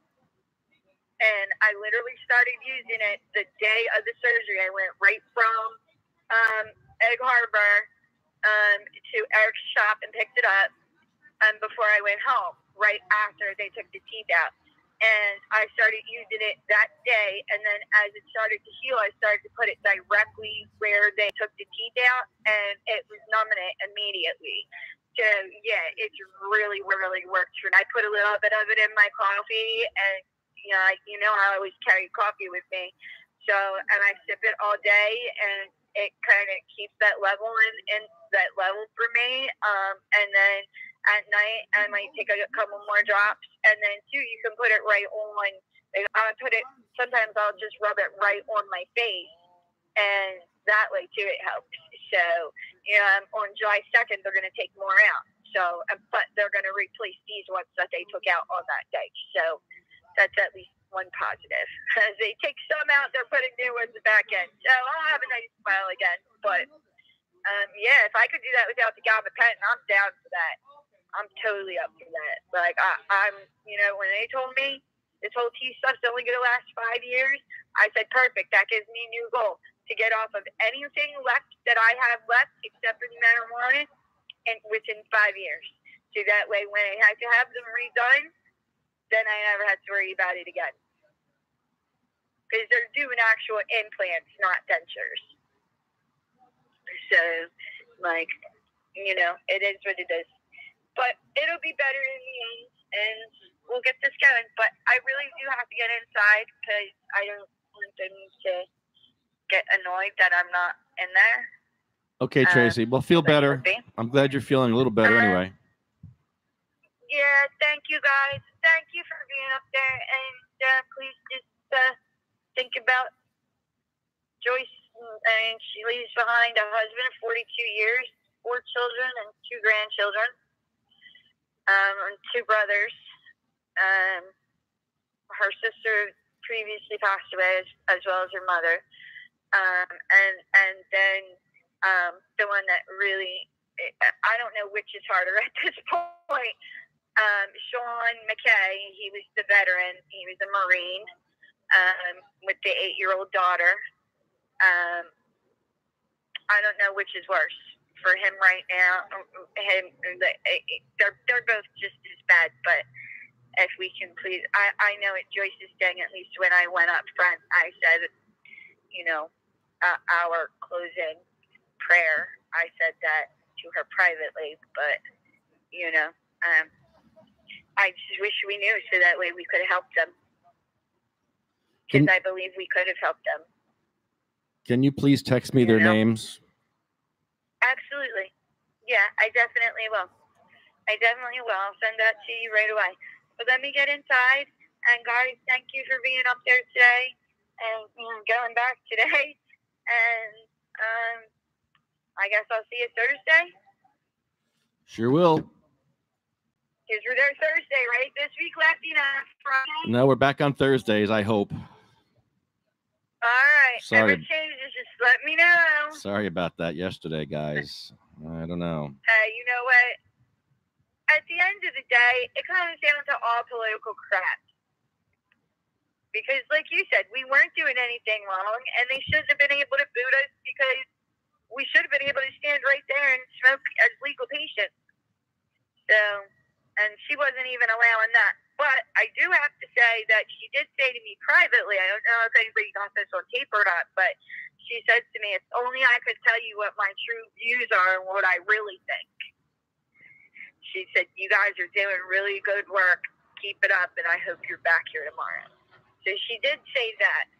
So, but I understand because they have that boundary that they can't cross. They're screwed. That they can't say what they really feel. Because if they do, then they can get busted for that. And that's not cool. Like, that's what you're talking about with making sure that our police officers, when they're on their own time, what's wrong with that, Yeah, well, cops are on OxyContin, cops are on fentanyl, cops are on Valium, Xanax, and they can't advocate to get on cannabis. Their union can't advocate for it, so we advocate for the cops now. Exactly, and that's what sucks. But that's okay for them to be on all that shit. Yeah, and right. That's okay for them to do their job and pull their weapon and be on all that shit. But it's not okay for them to be on cannabis. Yeah. And it's not okay for a cannabis patient to even own it. That's messed up. Straight up needs to change. Like, cannot stand. But I believe it will. I do. I really do. Like, I believe in Austin's generation, by the time he's to the point that he's owning a home, I believe that they're going to have, like, in the newer homes, they're probably going to have places. Oh, this is your grow room. Right. Like, this is your grow closet. I truly see that in his future. I don't see that in broad scale reality, maybe in my generation, but I do see that as being a normal thing in his, that's just something you build in a house when you're building a new house. That's like a wine cellar, everybody's got one. You got a wine cellar, you got a grow room, like that's just, it's one of your options when you have the house built. Are you going to grow, Tracy, are you going to grow pot? Didn't get her. I wanted to get her when she said, oh, well, she knows that's what we do. Thank you, Tracy. And please text me those numbers. She had 2 friends die this week. And it's just, the life of a medical cannabis patient is brutal in New Jersey. 1 out of 10 patients die in New Jersey. Did you know that number, Jay? I didn't know that. It's brutal, man. It's brutal. Jay, how are you doing, man? Good to see you. Good. How are you? How are you doing today? Sorry about yesterday. No, it's all right, man. We got to talk. I'm glad we got to talk because you walked up to the state police and you told me why you were here. Yep. And why were you here yesterday, Jay? This is great. Well, I've seen you guys out here, a number of times. I'm a cannabis guy, long time, 10 years in the business. I've been just a student and an observer of the plant, of the people, of the industry as it's evolving and adapting. And it interests me so much to see what's happening, but also what it is that we can do as a whole, as a community, to really kind of take the next step, bring it to the next level, get legitimate, get some respect, be able to operate in a way that is commensurate with the way any other normal business operates.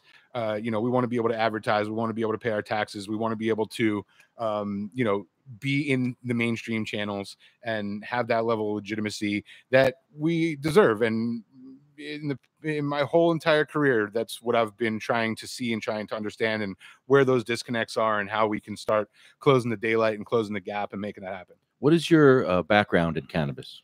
Oh, well, so I started out actually as a food guy. I was in the food business forever. And I was 10 years in the food business, probably more like 12 years in the food business. I did mass market, kind of shelf stable, the stuff that you see in the grocery stores, product development. And then I also did the facility design later on in my career to manufacture those products. And, obviously food, very highly regulated. You got to have all your ducks in a row. You got to be really concerned with keeping people safe and keeping the public safe and making sure that all your products are safe to consume. And that was a big part of my job, was that internal vigilance stuff that you have to do in order to, comply to regulation, but also to keep people safe and make sure your products are safe enough to give to people on the market. And then probably in 05 or 06, I was out in California. I was working on a big project, big organic food production facility design and build out. And I just saw this amazing cannabis community, and totally medical, totally grassroots. I mean, there was a medical program in California at the time that was really just patient-based, patient-focused. It was all around patients helping each other, just recouping costs for the product, and starting collectives of like-minded people where you could get yourself together and grow enough for everybody who was involved. And if there was any spillover, it went out to other people who needed it. And I did that for about 7 years, and as a grower. And, that's where I really, really cut my teeth and started understanding what this industry is, what it could be, maybe what it should be, and why it is or why it's not currently where it could be or where it should be. And that's when I started really, really studying and really trying to understand, where these holes are and how we can get it where it needs to be. Where are some of these holes? Well, greed. That's one. I know that's one. Yeah. Well, yeah, that's a big one. I mean, there's a lot of wannabes out there that are trying to get into the space. They just see like, hey, man, we can make money on weed. We can get weed dollars. Weed dollars are great, but there's a lot more to it than that. Depending on what aspect of the business you're involved in, there is a high level of specialization, a high level of expertise, a tremendous amount of business savvy to navigate this thing, especially as it's evolving like it is now. And it's really not for everybody. I mean, unless you have a really special, particular skill set and you're in it for the right reasons, like you want to make great products, you want to make sure they're safe, you want to keep people safe and push this thing in the right direction, you probably shouldn't get involved. I mean, there's a lot to it. It's not just like for anybody, to just say, oh yeah, I want to be in the weed business, I want to grow weed, we'll make a shitload of money. It's not really actually like that. And there's a lot more to it. But I think where the real holes are is on the industry side, probably not understanding what it really takes to operate a safe, responsible, and eventually profitable business. And, if you look at these other highly regulated industries, like let's just take food, pharmaceuticals, any kind of consumer products, anything you're going to be putting in your body, there are measures that you have to take. And remember, those industries that I just mentioned, they're all federally regulated industries. So they have to, conform and work inside the framework of these regulatory standards. And part of that is what they do internally, how they manage their business internally, how their manufacturing processes are carried out, how they document all those processes, all their product liability stuff, all their risk mitigation stuff. And, some of these operators out in the cannabis industry, even if they've been fighting the war for a really, really long time, they're starting to get into this sort of legitimized end of the business, but they don't do these things because they don't know how. And oftentimes, since it's not a federally regulated industry, it's not in the regulations. But you got to get beyond that and understand that if you're going to be making these products and you're going to be giving them to people to put inside their bodies, it's got to be a certain way. You have to have these good manufacturing practices. You have to be able to have great document control. I mean, these things are standard in all these other industries. And so if we can do that in cannabis, we can start getting recognized. We can start getting legitimacy, and we can stop saying, oh man, this is so hard. We get taxed like crazy. We're not allowed to advertise. We can't operate like normal businesses. Well, the truth is that we don't advertise, or we don't operate like normal businesses. We're missing these huge chunks of what's called internal vigilance practices inside of our companies that we can't get legitimized. If the FBI or the FDA or the DEA is looking at us, they're going, these guys are totally missing the boat. I mean, they're out here saying they want to be regulated and they want to be treated fairly, but they're not doing all the things that you need to do to get respect and to get legitimate and to have that kind of, visibility and credibility from a, regulatory body like the FDA. And, if the FDA ever came in, which I hope they do, and for a number of other reasons, which you could probably discuss. But, the FDA comes in, they're going to make us do this stuff. So it's like, why don't we just start doing it now? Why don't we start learning? I mean, all we need to do is study history. The reason why the FDA was created was because people were making drugs and it was getting people sicker and hurting people, and people were dying and children were getting their hands on it. And they said, okay. Enough bad stuff has happened now. We need to direct a regulatory body around this thing to make sure we have the best interests of the public health in mind. And, this is going to happen here too. Why wouldn't we study, pharmacovigilance? Why wouldn't we study good manufacturing practices? It's all out there. We can nuance it. We can adapt it to cannabis. We can get ourselves ready for that. And maybe we can get to where we want to go quicker if we start doing that stuff for ourselves without being told to do it. And if we can do that, then we're going to start getting some recognition in our daily business, in our daily lives. And we're going to get to the place where we want to be, where this thing is going to be, statewide, nationwide, where everybody's going to have access and everybody's going to have an opportunity to use this stuff. And whether it's on a pharmaceutical level, which will be very, very specific drug formulations, or a nutraceutical level or a food supplement level, where people can just take the stuff every day, like they take, vitamin gummies, whatever it is. If you're going to be making stuff and you want to be at that level, you got to do things internally that justify that.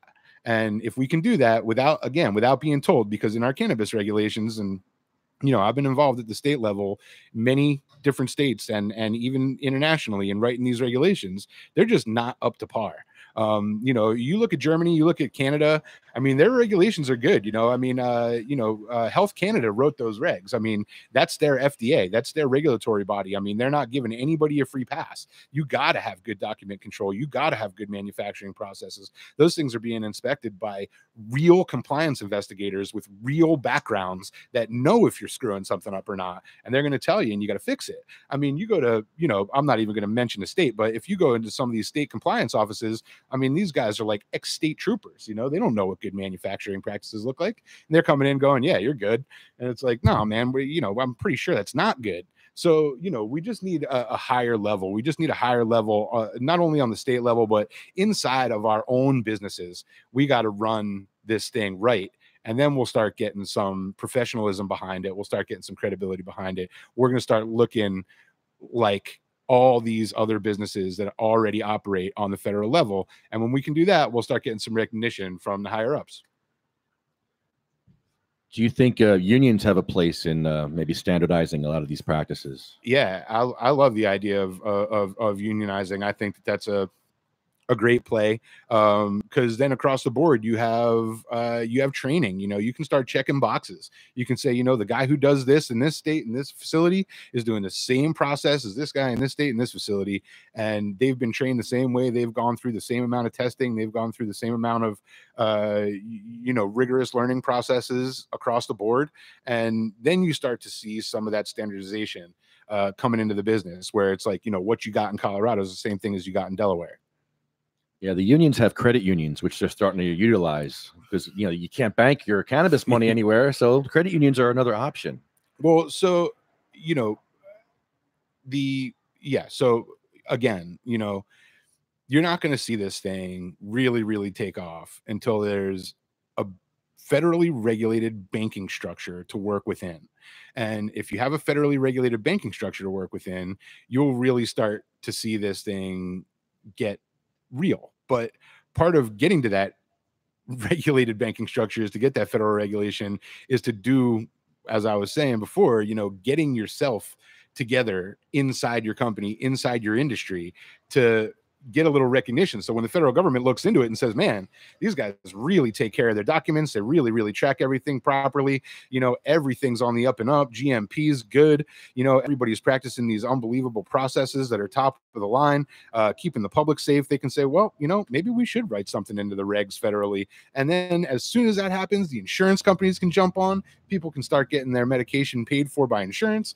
You know, it becomes a real medicinal product, a real medication product, a drug product. And of course, you know, the banks will come in, the banks will start loaning, you know, they'll start loaning money to businesses that want to expand. You know, the insurance companies are going to start providing not only insurance at the medical patient level, but they'll start providing insurance at the facility level. I mean, right now, these guys can't even get damn fire insurance because of what they're doing. So, you know, all these things are to come, and the length of time by which it happens is all up to us.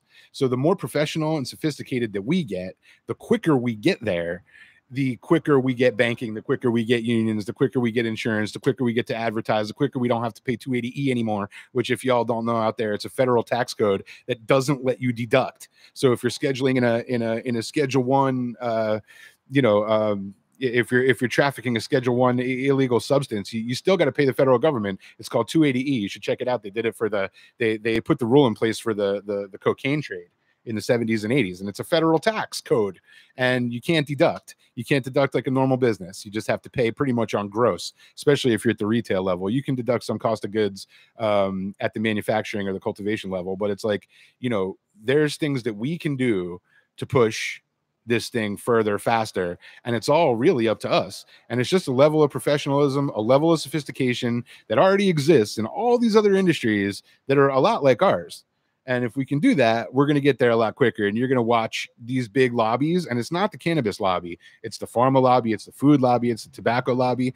You know, they're not on our side for a reason. You know, if they get on our side, we'll push this thing so quickly, whether it's ethical or not, and some of their practices, whether we want them to participate, that's another story. But again, like if we can close the daylight there, they're the ones that can push this thing. All we need to do is do all the things that they do. And I'm not saying, you know, the moral, ethical, bad stuff that they do, but the stuff that they do to run their businesses on a daily basis, the FDA requires them to do. If we can just do that, all we got to do is look into their books, look into their regs, and just do the same stuff. And we're just as legitimate. And hopefully have a higher moral and ethical ground than they do. Yeah, like not marketing to kids, maybe.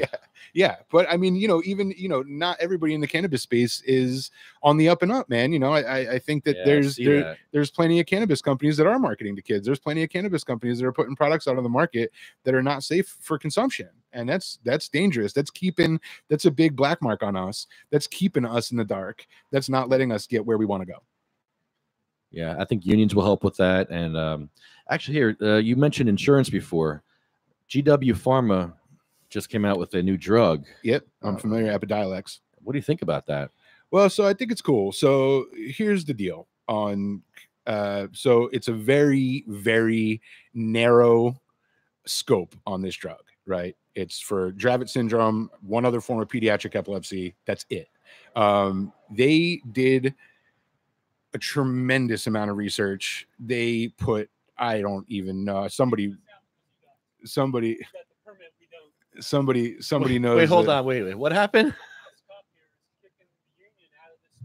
What union are you guys? CWA? I won't kick you out. I'm CWA. You guys can stay. No, you guys can stay. Here, hold on. Let me fix that. Hang out. I don't want to kick anyone out from the CWA. We got kicked ass today, so I'm gonna keep talking. I'm sorry. I'm gonna fix this stuff. All right. So we're talking about GW and their, you know, really kind of special new drug. You guys, maybe some of you have not heard about this company. They've been around for a really, really, really long time. They're out of the UK, and they've probably put, I don't even know, somebody knows, billions of dollars into R&D on this drug, and it's derived from the cannabis plant. It's a CBD drug, but it's a very, very, very specific formulation, and GW had to jump through a ton of hoops to do this from the UK, but get FDA approval. And how they did that was there's a certain set of criteria. The clinical trials have to be done in a certain setting and held up to certain standards to be acceptable in the United States by the FDA, even though the trial happened in the UK. And they did that. They set up all the protocol, all the policy, all the procedure that they needed to set up. They have sunk, like I said, probably a couple $1 billion into this thing. They've done every single step that was required of them to do. And they made this very specific drug for a very specific disease. And they just got it approved. And, it'll be out there on the market. And since it is a approved drug by the FDA, I'm not 100% certain on this, but I think insurance is going to cover it, at least on some level, because, again, it is a very specific drug formulation. It's approved by the FDA. It just so happens to be derived by the cannabis from the cannabis plant or by the cannabis plant.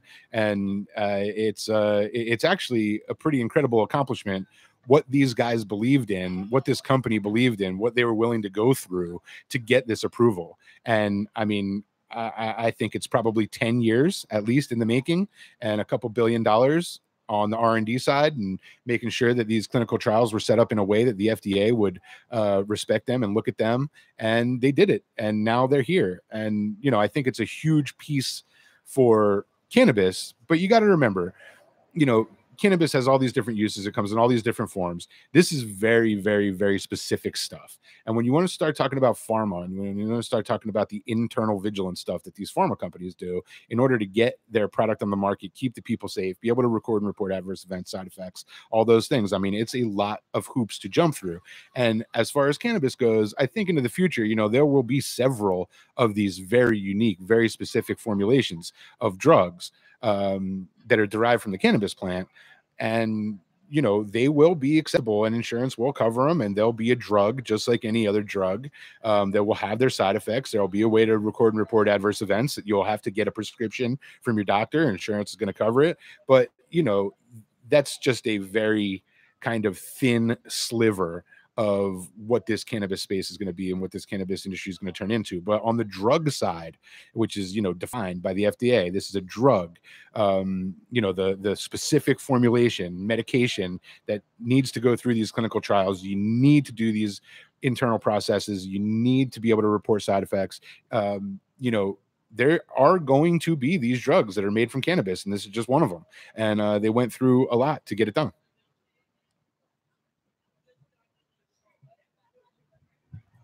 I'm just like winding you up and letting you go here. This is great. A side note here: the CWA was here protesting, and the cop I think is going to arrest them. Oh man! Yeah, I said they can come over here with our group, and we can interview them. And the cop's like, no, they're in trouble. So I don't know what's going on. If he called that trooper, and now they're going that way. So damn. I don't know if there's going to be an arrest happening, but I'm ready with my phone if there is. But yeah, something's happening here. It's not good. They can join us if they want. I don't want to see anybody get in trouble. So if they want to come to be part of our permit, that's fine. I don't want to see. These are my brothers from CWA. I was in the CWA for 16 years, so I support them. But I know, Lefty, you want to talk about homegrown. I do. Too. Yeah, I don't want you to stop. I just want you to know if I have to disappear, it's because I'm going to film. Oh, that's okay. I can keep on going. So, my take. So I was a home grower for a long time. In what state? California. Okay. I lived in California for a long time. I ran my own collective, but I always had my own little R&D shop in my house. And the things, it's funny, the neighborhood in Santa Cruz that I lived in, you got better power rates, off peak hours, right? So at nighttime, about 7, 8 o'clock, every single house on the street, you could just hear the stuff going on. You could just hear the fans going on, the lights going on, everything's buzzing, things are blinking. And it was like every single person in my neighborhood was growing weed in their house. But That's great. and I did some really like professional retrofitting, in my house to design this showroom that I use as like what? What'd you do? R&D. Well, I brought in major electrical, so I had a beautiful, awesome, I don't know if you guys know about Santa Cruz, California, but I had this unbelievable, awesome, crazy house 1 block off of Westcliff, which is kind of like this beach road. And on the 3rd floor, it was like sort of this flat, it was like this open apartment. And, I just converted the damn thing. I had guys come in, electricians come in, plumbers come in, do the whole thing. I had non-porous walls. I built a little room inside of my room. I brought in CO2. I did the whole thing. And, I spent a good amount of money, but I wanted to have a nice R&D facility that was good and clean. And I mean, obviously there was no regulation at that point. Nobody was coming to inspect it, but I just wanted it to be safe. So yeah, I did a major retrofit on my 3rd floor open apartment in my house. And it was pretty cool. But one of the things on the whole home grow side is especially in a place like Jersey. I mean, we're in Jersey, we're talking about Jersey. We're here in Trenton right now, and it's like I'm looking across the street at these row homes and these townhouses, and they're all connected. And like, if there's a guy in this one right here and he burns it the hell down because he didn't do something right on his electrical, and then it burns the one next to his down, and then burns the one next to his down, we got a serious problem. And this is where, we're going to find some issues on the home grow. Just people not taking care of what they're supposed to take care of, either because they don't know or because they don't care. And, you got major water issues, you got electrical hazards, you got fire issues. New Jersey is probably the most densely, I think it is the most densely packed state in the union, right? And, without a doubt, these guys are telling me. So it's like, you got a grow happening next door. Your houses are connected. They burn their house down. Your house is getting burnt down too. So, we really probably should be pretty careful. Not that I'm against home growing, but we should probably be pretty careful on, what that's supposed to look like and how that's supposed to roll out, because somebody who doesn't want to have anything to do with your cannabis operation, your cannabis grow in your house, they might end up having their house burnt down because of your stupidity. You're not understanding how to, do electrical and do fire and do plumbing the way you're supposed to in order to keep your grow safe. So, home growing, it's cool. It's a good idea. It's great. It's fun. We can grow our own medicine. That's awesome. But I think that there's some inherent danger there, really could pose a problem. If you don't care enough about your own self and keeping your own self safe, you should probably care enough about your neighbor who's connected in a townhouse to you. And if you're going to burn your house down, you're probably going to burn his house down too. And to really kind of think about that and take that very, very seriously if you're thinking about growing in your own house. I used to vent through my chimney, my hot water heater chimney. I used to vent all my stuff through there. It was perfect. Yeah. I mean, I was cutting holes in my roof and running ducting and the whole thing. I mean, but I had a crew of pros come in and refit my house for me. I mean, we brought in big time electrical, big time plumbing, big time everything, fire suppression. And I knew that my house wasn't connected to anything, but I just knew that at least my space was safe. And I could go to sleep at night with a good conscience. If I got, kids sleeping in the house or my dog sleeping in the house, it's like I could go to sleep thinking, man, I'm pretty sure I'm not going to burn this place down tonight. And, it's something that, I mean, you see it all the time. I mean, also these guys who are running butane extraction in their house and their garages and stuff, blowing themselves up. It's like, biochemists and microbiologists and chemical engineers are the ones who are supposed to be playing with that stuff. You think you're going to all of a sudden be some household, butane extraction artist. You should probably think again. And I, you know, I'm not here to tell anybody what to do or how to do it, but you know, that's just my take. Do it. Tell them how it's done. Show them how it's done, man. Really. I mean, They need help. Well, yeah. I mean, you just got to be careful out there. You know, if you don't respect yourself and enough to keep yourself safe, just think about the people around you. Think about your dogs, your kids, your neighbors, and you know, just stay safe. Think about the kiddies. Yeah. You don't want to hurt the kiddies, do you? What the hell's wrong with you? Right. So, you know, everybody's like, oh man, you know, this law is crap. We want to do this home grow thing. It's like, what, you know, okay, there's a difference between, you know, what gives you the right to grow at home and what gives you the ability to grow at home.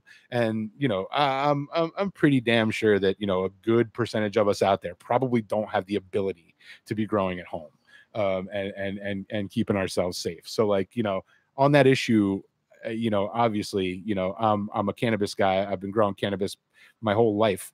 And I've grown in my own home, and I've done it wrong. I've done it right. I've done it in the middle.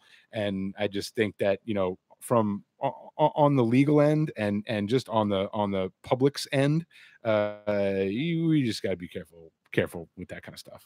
What's your favorite pesticide? Not pesticide. That's ladybugs or yeah. What do you use? So the best. So you know, well, I mean, there's 1,000 ways to skin a cat, but I'll just give you my best and most favorite scenario. My best and most favorite scenario is to grow outdoor, because I don't think that there's anything like the sun. It also saves a ton of money on electrical bills. Definitely cuts down on the risk of starting fires and stuff. So I'm a sun-grown guy. Obviously, I learned a lot about growing outdoors and in greenhouses in California. That's all I did. I rarely grew indoor, aside from my little R&D spot in my house and, you know, a couple little small grows over the course of the years. But it was all outdoor and greenhouse. And what we did was we would just lay down tons of cover crop, like ginger, garlic, clove, you know, stuff that the bugs and the other animals just didn't want to walk across. It turned them off. They didn't like it. We would use bumblebees, ladybugs, predatory mites, predatory nematodes. We would always be brewing beneficial microbial teas, where you get your beneficial microbial bacteria and fungi. If you can get that in and around and on your garden regularly, it'll really pretty much fight off any of the bad stuff. But you just got to make sure your teas are filled with the right kind of living, kind of organic microbial life that is beneficial. If you brew your tea wrong, you can end up with a negative impact. But if you brew it right, you know, and that's really the integrated pest management program that is kind of that living, natural, organic pest management program. And in my opinion, you know, obviously it's easier to do it outdoor than indoor, but in my opinion, I mean, that is like, you won't see a healthier ecosystem, you know, around your plants. That sounds amazing. I never even thought about having garlic and cloves, and what was the other one? Ginger on the perimeter of your cannabis plants. Yeah, I mean, all throughout, everywhere. That's wow. So you lay down stoner technology, man. You lay down an awesome cover crop. You know, a lot of the pests and the stuff that's going to come and get on and infest your plants aren't even going to touch it. They won't walk across the stuff. They don't like it.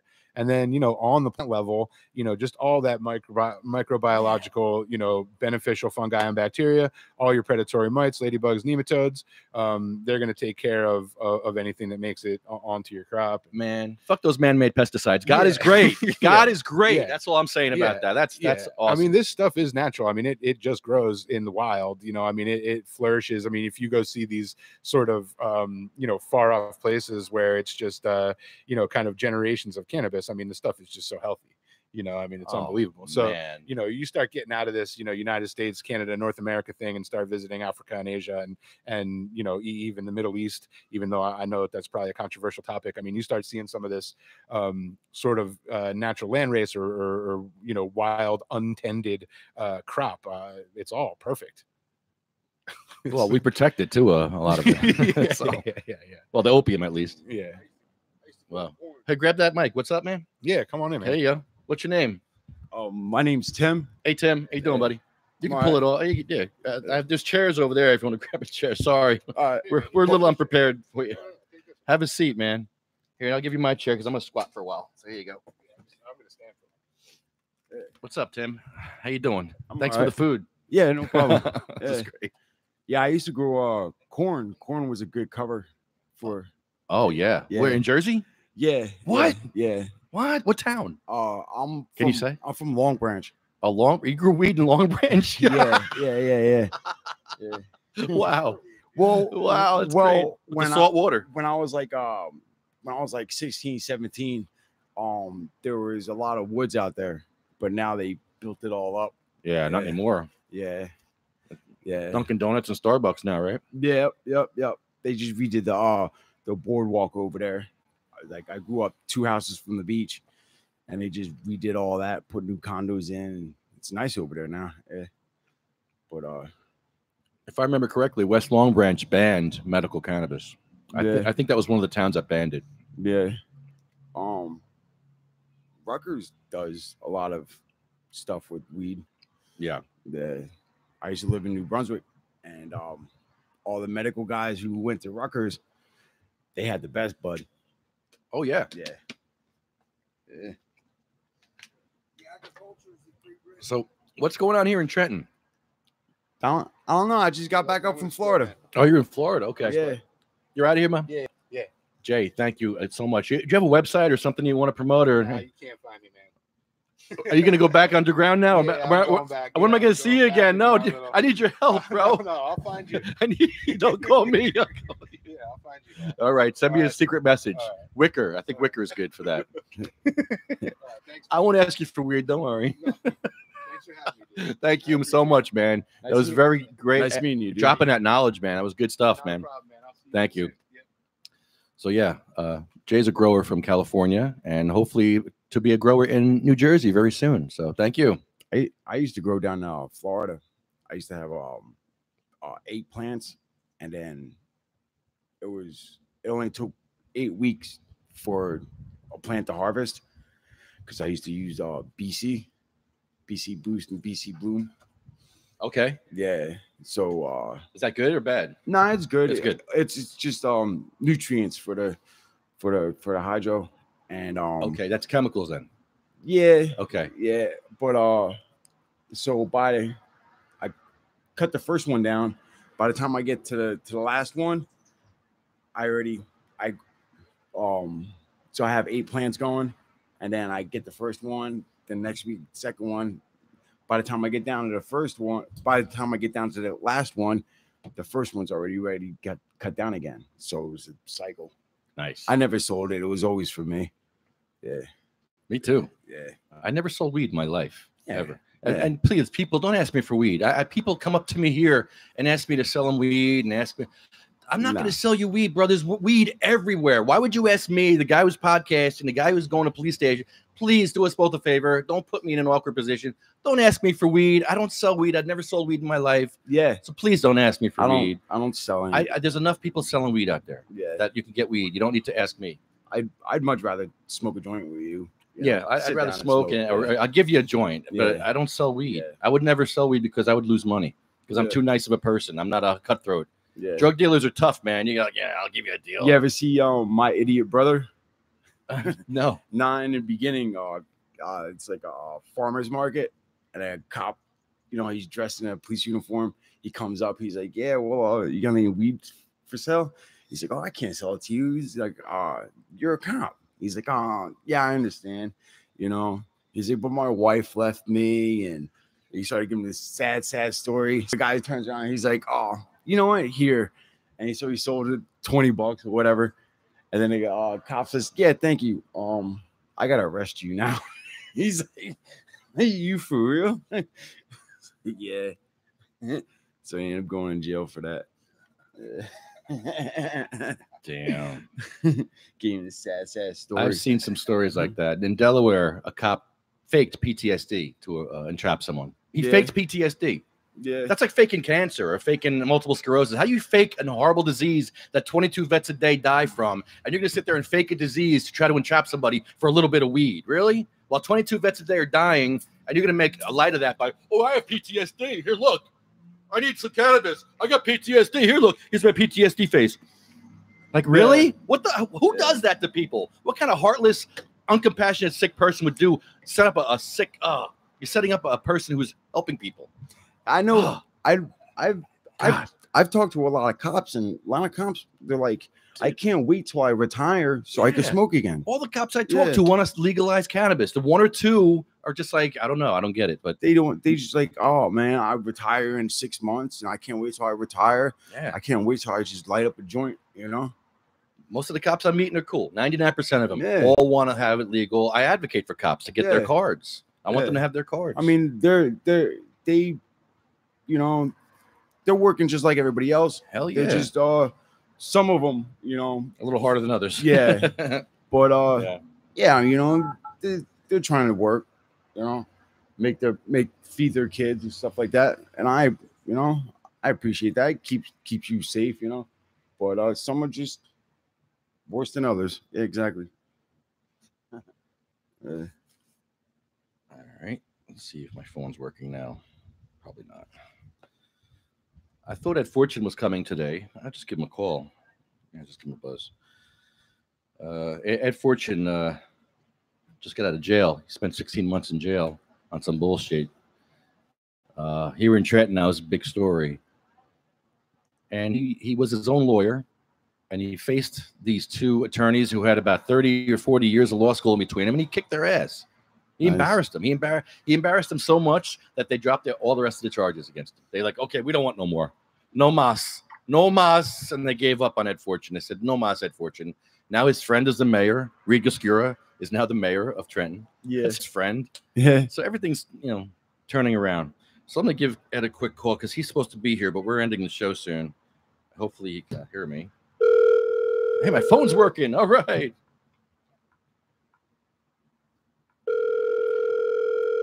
We got kicked out of here yesterday for the first time. It was so embarrassing.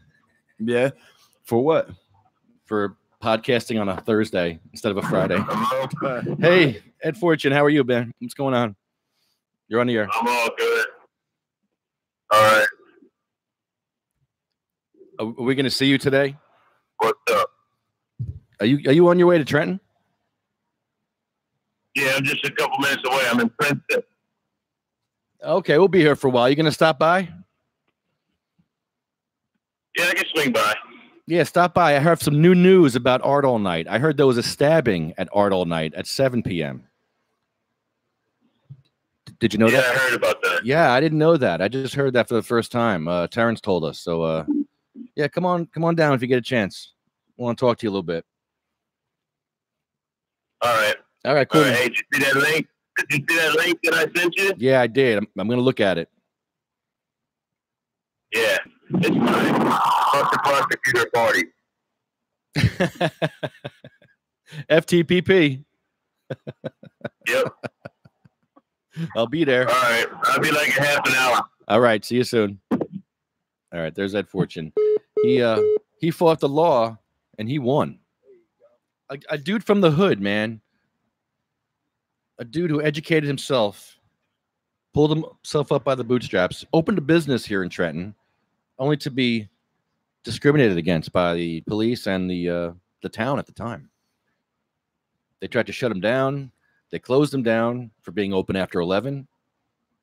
But he's allowed to be open after 11. He's in a business zone. Taco Bell can be open 24 hours. All these places can be open, yet they targeted him because he's a black man with a business in Trenton, and he took heroin and crack off that street corner. That's nice. There was hopelessness on that street corner before Ed Fortune got there. He put that joint there, the little joint, gave people jobs. The homeless people that were eating out of the garbage, he'd give them money. He'd give them something to do. Here, sweep the floor. Yeah. I'll feed you. You don't need to eat out of the freaking garbage. Yeah. That's good though. Yeah. That's good when people do that, you know. That's what he and wants. They don't ask for anything in return. They just want to see, you know, hope in people's eyes. Yeah. You know? Mm-hmm. Yeah. Because some people just don't care. But some people really do care. Some do. Yeah. And I admire those people that care. You know. He gave people a place to stay if he needed it. He helped a lot of people out. He lost money in the process. Yeah. And of course, he went to jail in the process because he helped some white dude out. Like he says, he never really sells weed, but this white dude asked him, kept bugging him. He's like, man, all right, because give him a sob story. and turned out to be a rat. The guy was a rat. But See. he was just trying to be nice and help the guy. Yeah. It's like, really, in Trenton, you're going to entrap someone in Trenton? You got for weed? Yeah. For weed? Really? Yeah. And they're going to torture this guy for 16 months, take him away from his family for 16 months. And then they just got embarrassed. Yeah. See, like, I've got stopped a bunch of times for having maybe like a joint or, you know, half a joint behind my ear. Really? Yeah, but Here? Yeah, but you know, it's all goes to depends on which comp you get and how you respond to, you know, if you're respectful, 9 times out of 10, like, all right, you know, just stomp on it, you know, just get out of here. Yeah. Yeah, but some people, they just, you know, just because a cop stomps them, they automatically give them an attitude.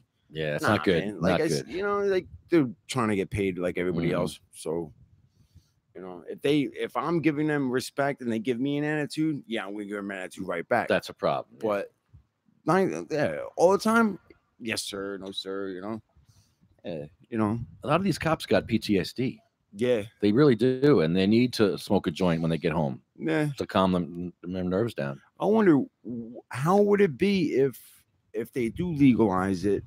Would cops allowed to smoke? Would politicians be allowed to smoke? Yeah, we're trying to like get protection. Drinking? Yeah, you know, like all right, you know, after the prohibition, you know when they legalized alcohol again, they're taking his sock. Terrence, they're taking your sock.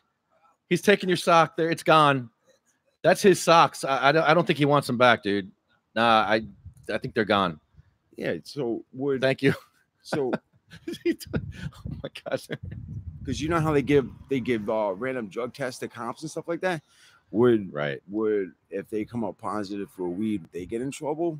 Yeah, but if they had a cannabis card, they wouldn't. But the problem is they can't advocate for it. Cops can't even say that they want cards. Yeah. It's illegal. Their union can't even advocate for it. So what we're doing is we advocate for the cops. That's cool. We're trying to get cops cards. And I was beat up by the police. I have every reason to say F the police. But you know what? We need police. I need police to protect me from people trying to steal my cannabis here. Yeah. I want tough, compassionate cops protecting my rights. Yeah. You know? Yeah. So yeah, I want cops. I want good cops protecting me. I don't want cops beating me up. Nah. So there we go. Let me give Honeybee a call. Honeybee is our Oregon counterpart. She does the Statehouse podcast in Oregon. So very soon she'll be starting this. Yeah. I still smoke. I cut back a lot because of work, but you know, I still smoke. Do they drug test you at work? No, I'm a painter and I do tattoos. Okay. So you can't be high when you do stuff like that. Yeah, that's right. Yeah. So like me personally, I love smoking when I get off of work. I take a shower when I kick my feet back. Yeah, man. You know. But getting high in the morning before you go to work, I can't do that. I used to, but I can't do that no more. Your call has been forwarded to an much. Automated voice messaging system. 5. Okay. 7. Okay. 9. Okay. The mailbox is full and cannot accept any messages at this time. Goodbye. Hurtful. Damn it. Oh. Hurtful. You might have to hit it 5 times to turn it on. Oh, all right. Well, I'm glad we came today. We got some good information from Jay. Talked to Tracy. Unfortunately, we have 2 names to add to our list here, and I hate doing that. Those names are... Oh, she texted me the names here.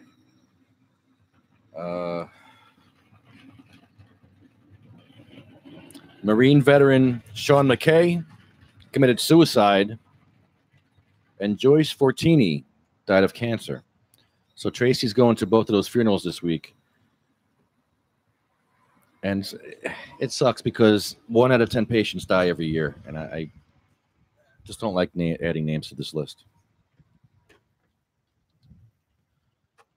But I do want to thank CMMNJ I want to thank sativacross.com, medical-freedom.com,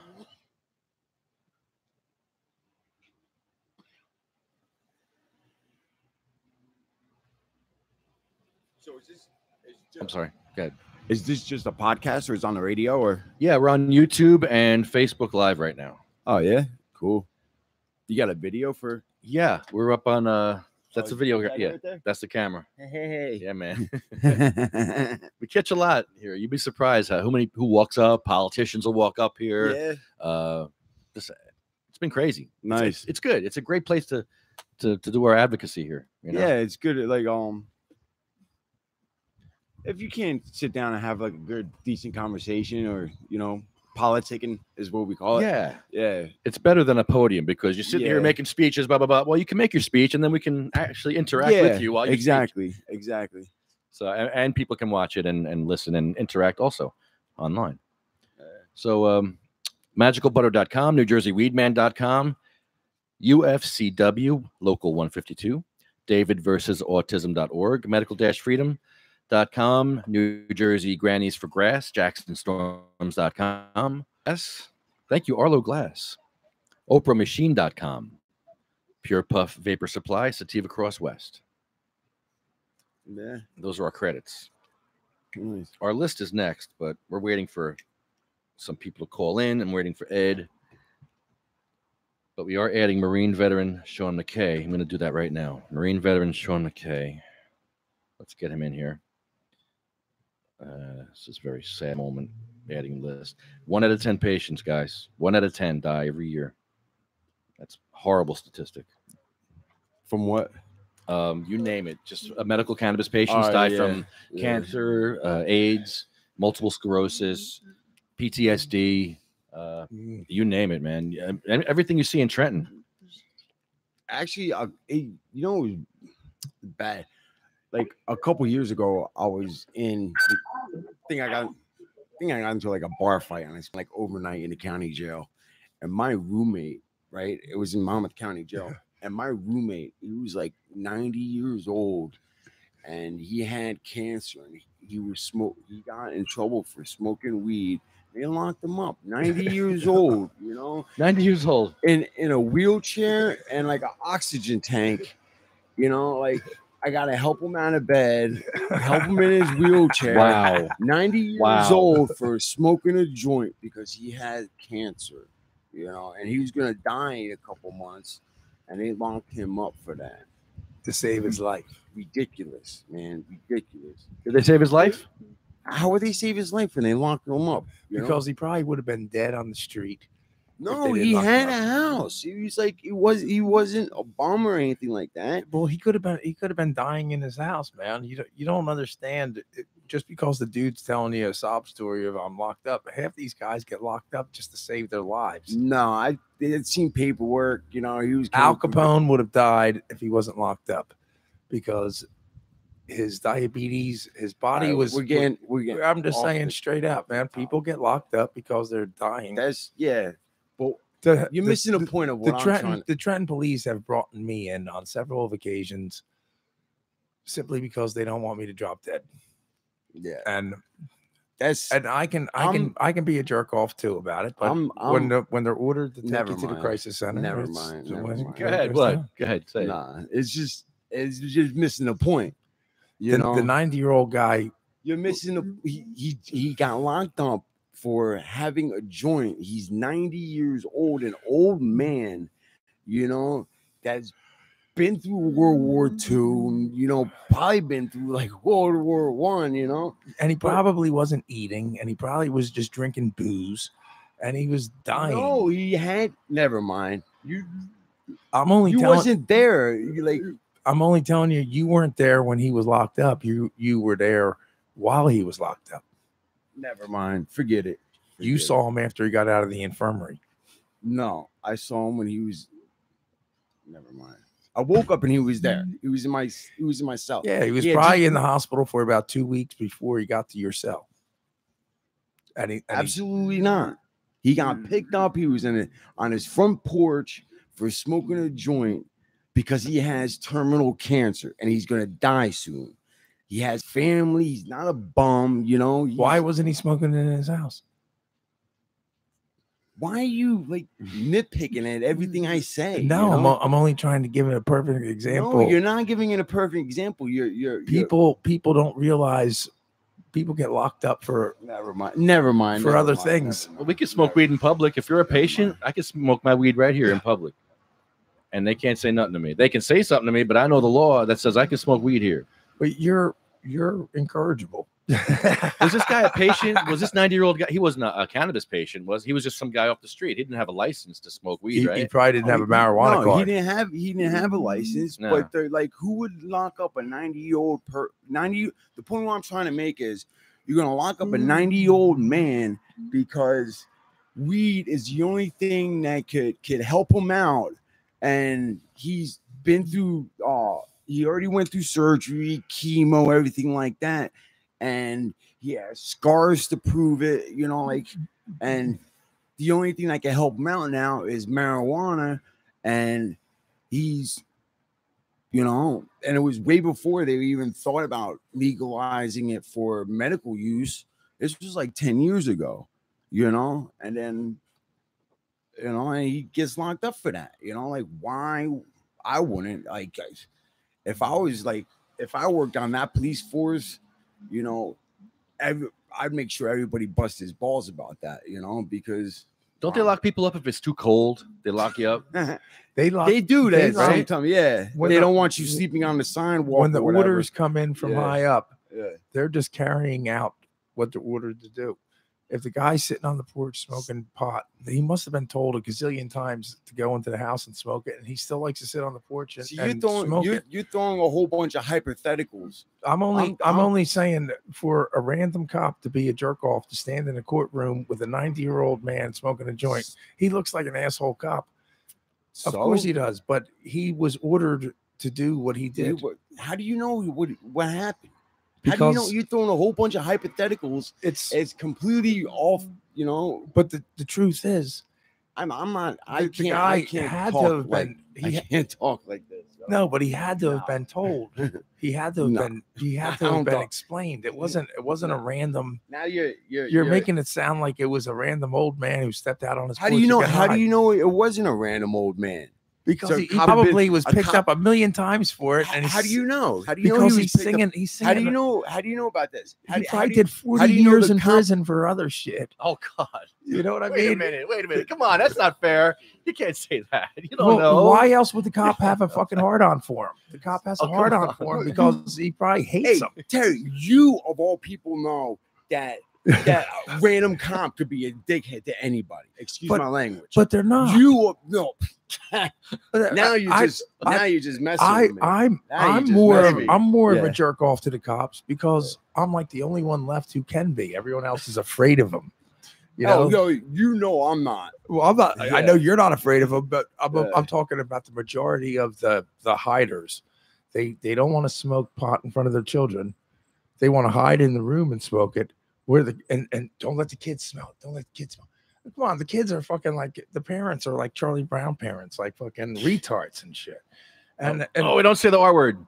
We can't say the R word. That's the only thing. Well, you can say the C word, but you can't say the R word. Well, that's all. Whether they're retarded or don't say that word, please. Mongoloids. I don't know how to explain special needs. No, I'm not. We're not talking special needs. I'm talking about brain damage. Brain dead. Okay. You know what I mean? People are getting high thinking that the kids don't know. The kids know. All right. Let's get a survey of children 5 to 10 that don't understand drugs. Officer Friendly is still in the court, is still in the classrooms, and the kids learn from kindergarten to when we were in elementary school, weren't we all like, oh, we'll never get high. We'll never get high. And then as soon as you get to middle school, I didn't know what drugs were until I was like 12 years old. Until Dare taught me. Dare taught me all about drugs. Well, I had an Officer Friendly come to my school and explain what drugs were. It was McGruff. Yeah, Yeah, crime you, dog. yeah, the crime dog. Yeah. But that was crime. But I'm talking about the drug No, cop. yeah. You know, there, yeah. he explains all the drugs Drugs addicts are really expensive. and Yeah. Remember They- them T-shirts? they used to have the children rat all the family out. Oh yeah, my brother does that, my dad does that, my mom does that. And you know what? The cops were oblivious when I was growing up. They weren't even registering what the children were saying. But when generation later, they're locking the parents up while the kids are explaining. It's in the city of Trenton and in the suburbs of Trenton. You don't have a PTA club. You don't have parents involved like they were. No. You do now. I moved. I'm saying you do now, but going back 15, 20 years ago, there wasn't people involved with their kids. I came You know? I came to Trenton for about 9 months when I was in high school. We moved here for like 9 months, and then we moved right out of Trenton. We moved back up north to New Brunswick, and then back to New York. But I went to high school here in Trenton.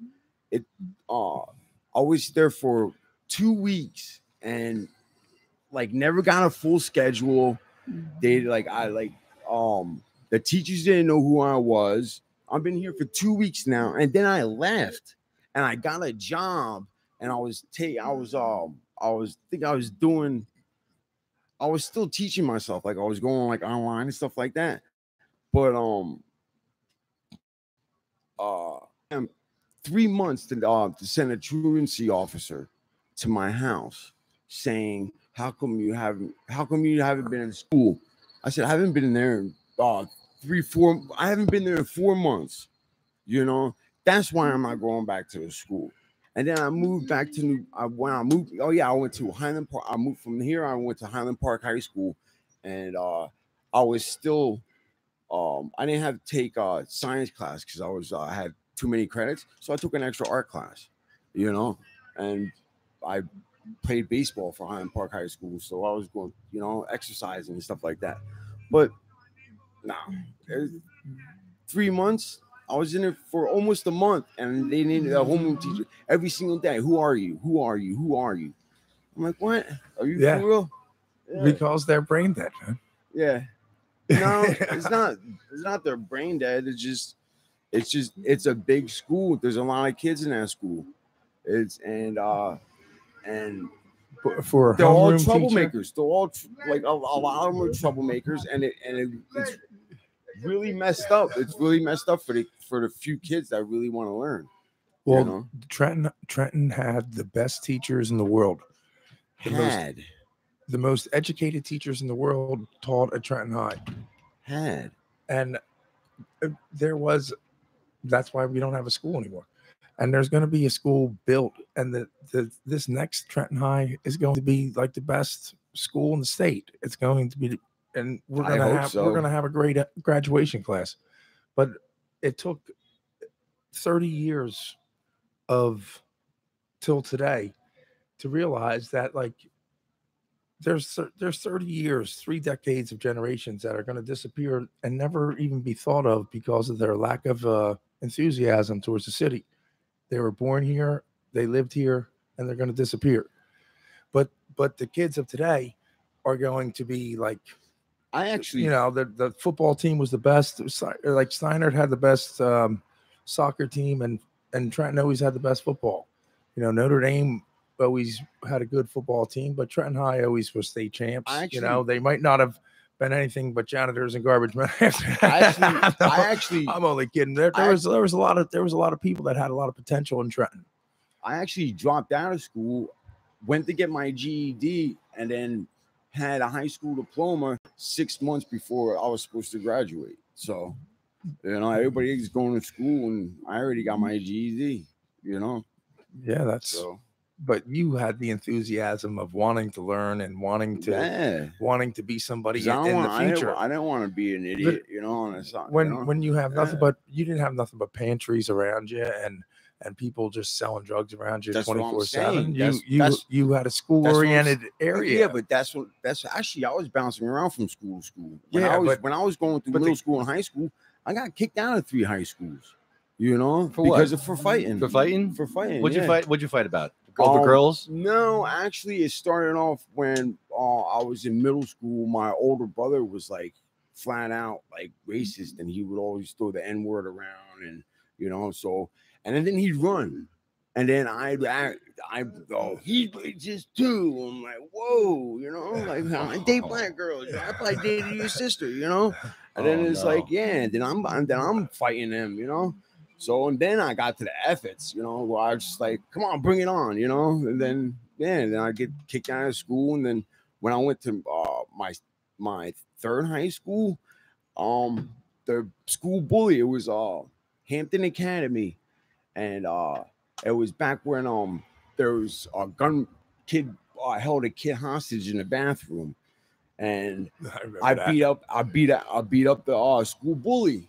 Broke his nose, man. Wow. He's like, I just got out of juvie for fighting, and they said the kid was like, yeah, I heard you know how to fight. I'm like, yeah, I know a little bit, He's like, well, I take excuse my language, I take martial arts. Like I got black belts, like I'm like, oh, he's like, I'm third degree black belt. I was like, yeah, you black belts hanging from black belts, don't you?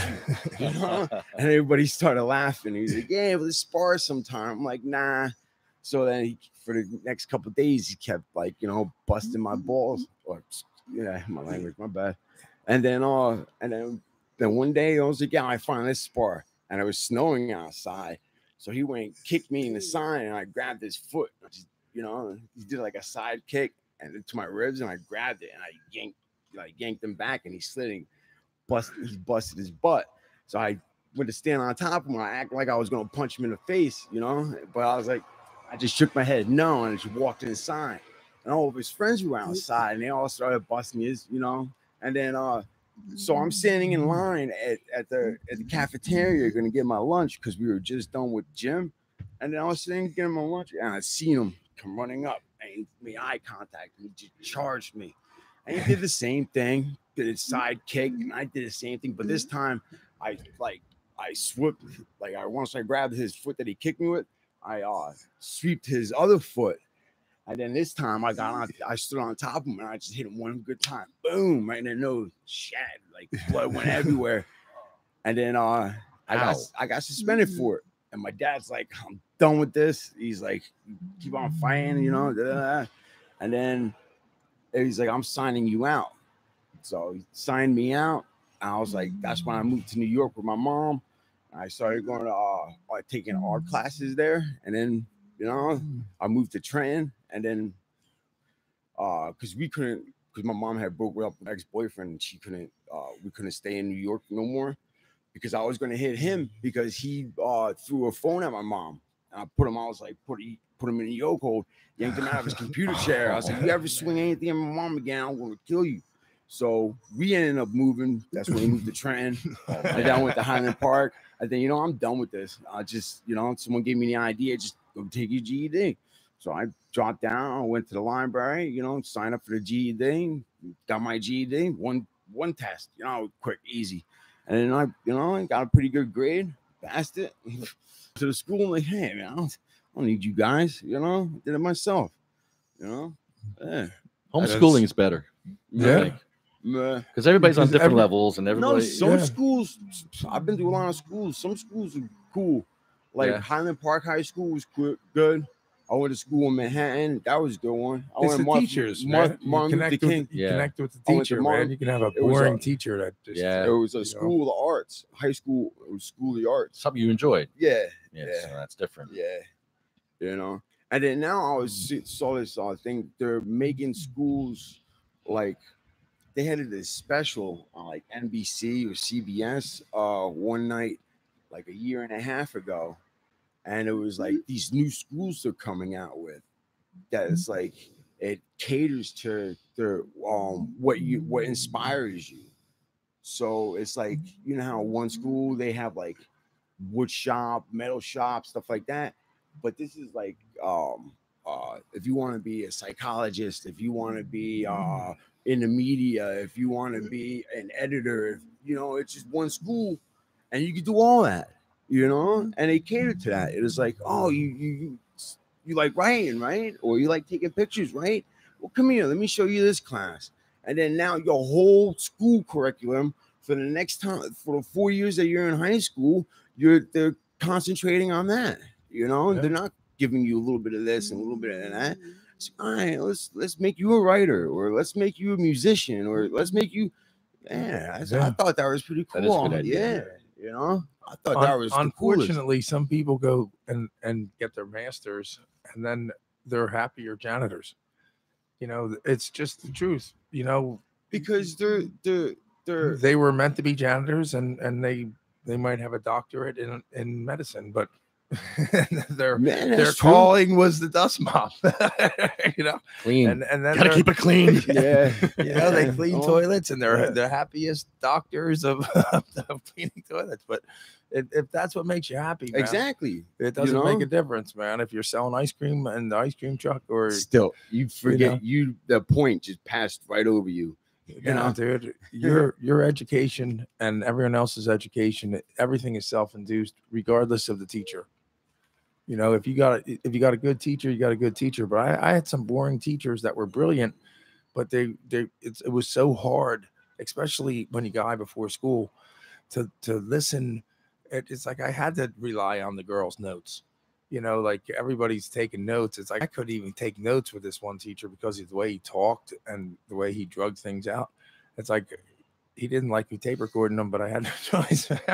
It's like in order to understand, I was real particular. I needed to understand what was going on in my class. Yeah, that's what, 20, 30 years ago, 20 years 30. Ago? You're ahead of your time. 35 way years ahead of your time. But now it's different. Everything's different in school. No, you know, they're the making same. it.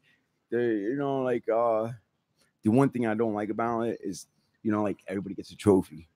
You know, I don't like that. No. Yeah, that's just like analyze. You're all losers. You're all a bunch of losers. All you. No, but how about gets a trophy just for trying? No, but how about analyze that? Trying, or not analyze that. Meet the parents. Yeah. Meet the parents when Robert De Niro is like, I've never seen anyone celebrate mediocre. Celebrating ninth place. You know, he's ninth place in the race. You know, celebrating the mediocre tags. But that was like the funniest. At least he finished. He's like, the whole thing was, it's like, at least he finished. He participated and finished. How many people just like, I'm not going to do that because I'm too fat. I'm not going to do the relays because I'm too big. No, you still got to do it. It doesn't matter if you come in last, but you still got to go through it when you're in school. Yeah, you know, like same with climbing the ropes. Like, I'm too big and fat, I can't climb the ropes. Try. Well, you got to keep trying every day, even though you can't do it. You got to at least give it an effort. And you know, it might be embarrassing to go up to the rope when you're 300 pounds and you got to like act like you're pulling on it. But the way they see it these days, they think it all like psychology. So it's gonna hurt that kid's morale. Yeah, you know, because all the other kids are laughing at him. Now they're like, that kid don't have to climb the ropes no more. No, they're not gonna force that kid to climb the ropes no more. And how many kids went to school with doctor's notes so they didn't have to go to swim class? I love swimming. I used to go swimming. That was the reason why my eyes were bloodshot. Every morning I dove in that pool just to say my eyes are all bloodshot because of fucking I grew up on the beach, you know. So we didn't have a pool. We didn't have a pool in Long Branch. Yeah, but like Steiner had an Olympic-sized swimming pool. They sent I think they did classes over at Monmouth University. Yeah, you had a swim team. You just didn't never watched it, man. But you know, every like the Monmouth University pool, nice. I bet you when that was when back Trenton when it High used to gets be built, Monmouth College. When Trenton High gets built, it's going to be better than any community college. It's going to be set up. I won an art competition for Monmouth University. We had tickets to go see the teacher brought in tickets to go see the girls basketball team and play at Monmouth University. And it was when Monmouth College was converting to Monmouth University, and I smoked the joint before I drew the picture. And because they wanted a new logo for their team, you know, for like the Monmouth team, you know, the Monmouth sports teams, right? So I stoned, you know, and I drew the same exact thing, the eagle, right? And with the basketball behind it, right? And I won first place. I won a jersey signed by the girls and guys basketball team, and a basketball signed by the girls and guys basketball team. And everybody trying to draw all these other things, and I'm like, why fix it if it's not broken, you know? And they were like, whoa, it's so cool, you know? But I drew it a lot better though. You know how I draw, Tim? Yeah, man. Yeah. I'm sick when I draw. Especially when I'm stoned. I could just put my headphones on, put some nice easy guitar riffs, you know. Yeah, man, you come up with some cool shit, dude. Piano. I like listening to piano when I draw. Got Mozart in the background. Yeah. Hey, you just zone out on that. That's how I write, man. I can't write and listen to the radio, but if I can put on classical and then work It's on true. everything. It's very soothing. Yeah, right. I like like in New York. Whenever I go to New York, I always hit up like underground jazz clubs and just sit there. And if I had my sketch pad, every now and then I do catch myself in like a little jazz club. There's a blues club with my in sketch DC, pad. Yeah. man. DC has the House of Blues, man, Yeah. and it's a cool spot. You can just go up there and it's mostly like it's all like I seen it's Green blues. Day. So, I seen Green Day at the House of Blues in Atlantic City one time. oh, did you? Yeah, like years ago. Green Day, man. Yeah.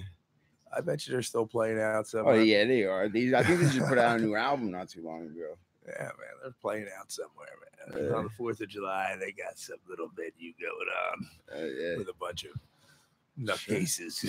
Sure. Who paid for them to show up. Well, Korn's clean. They're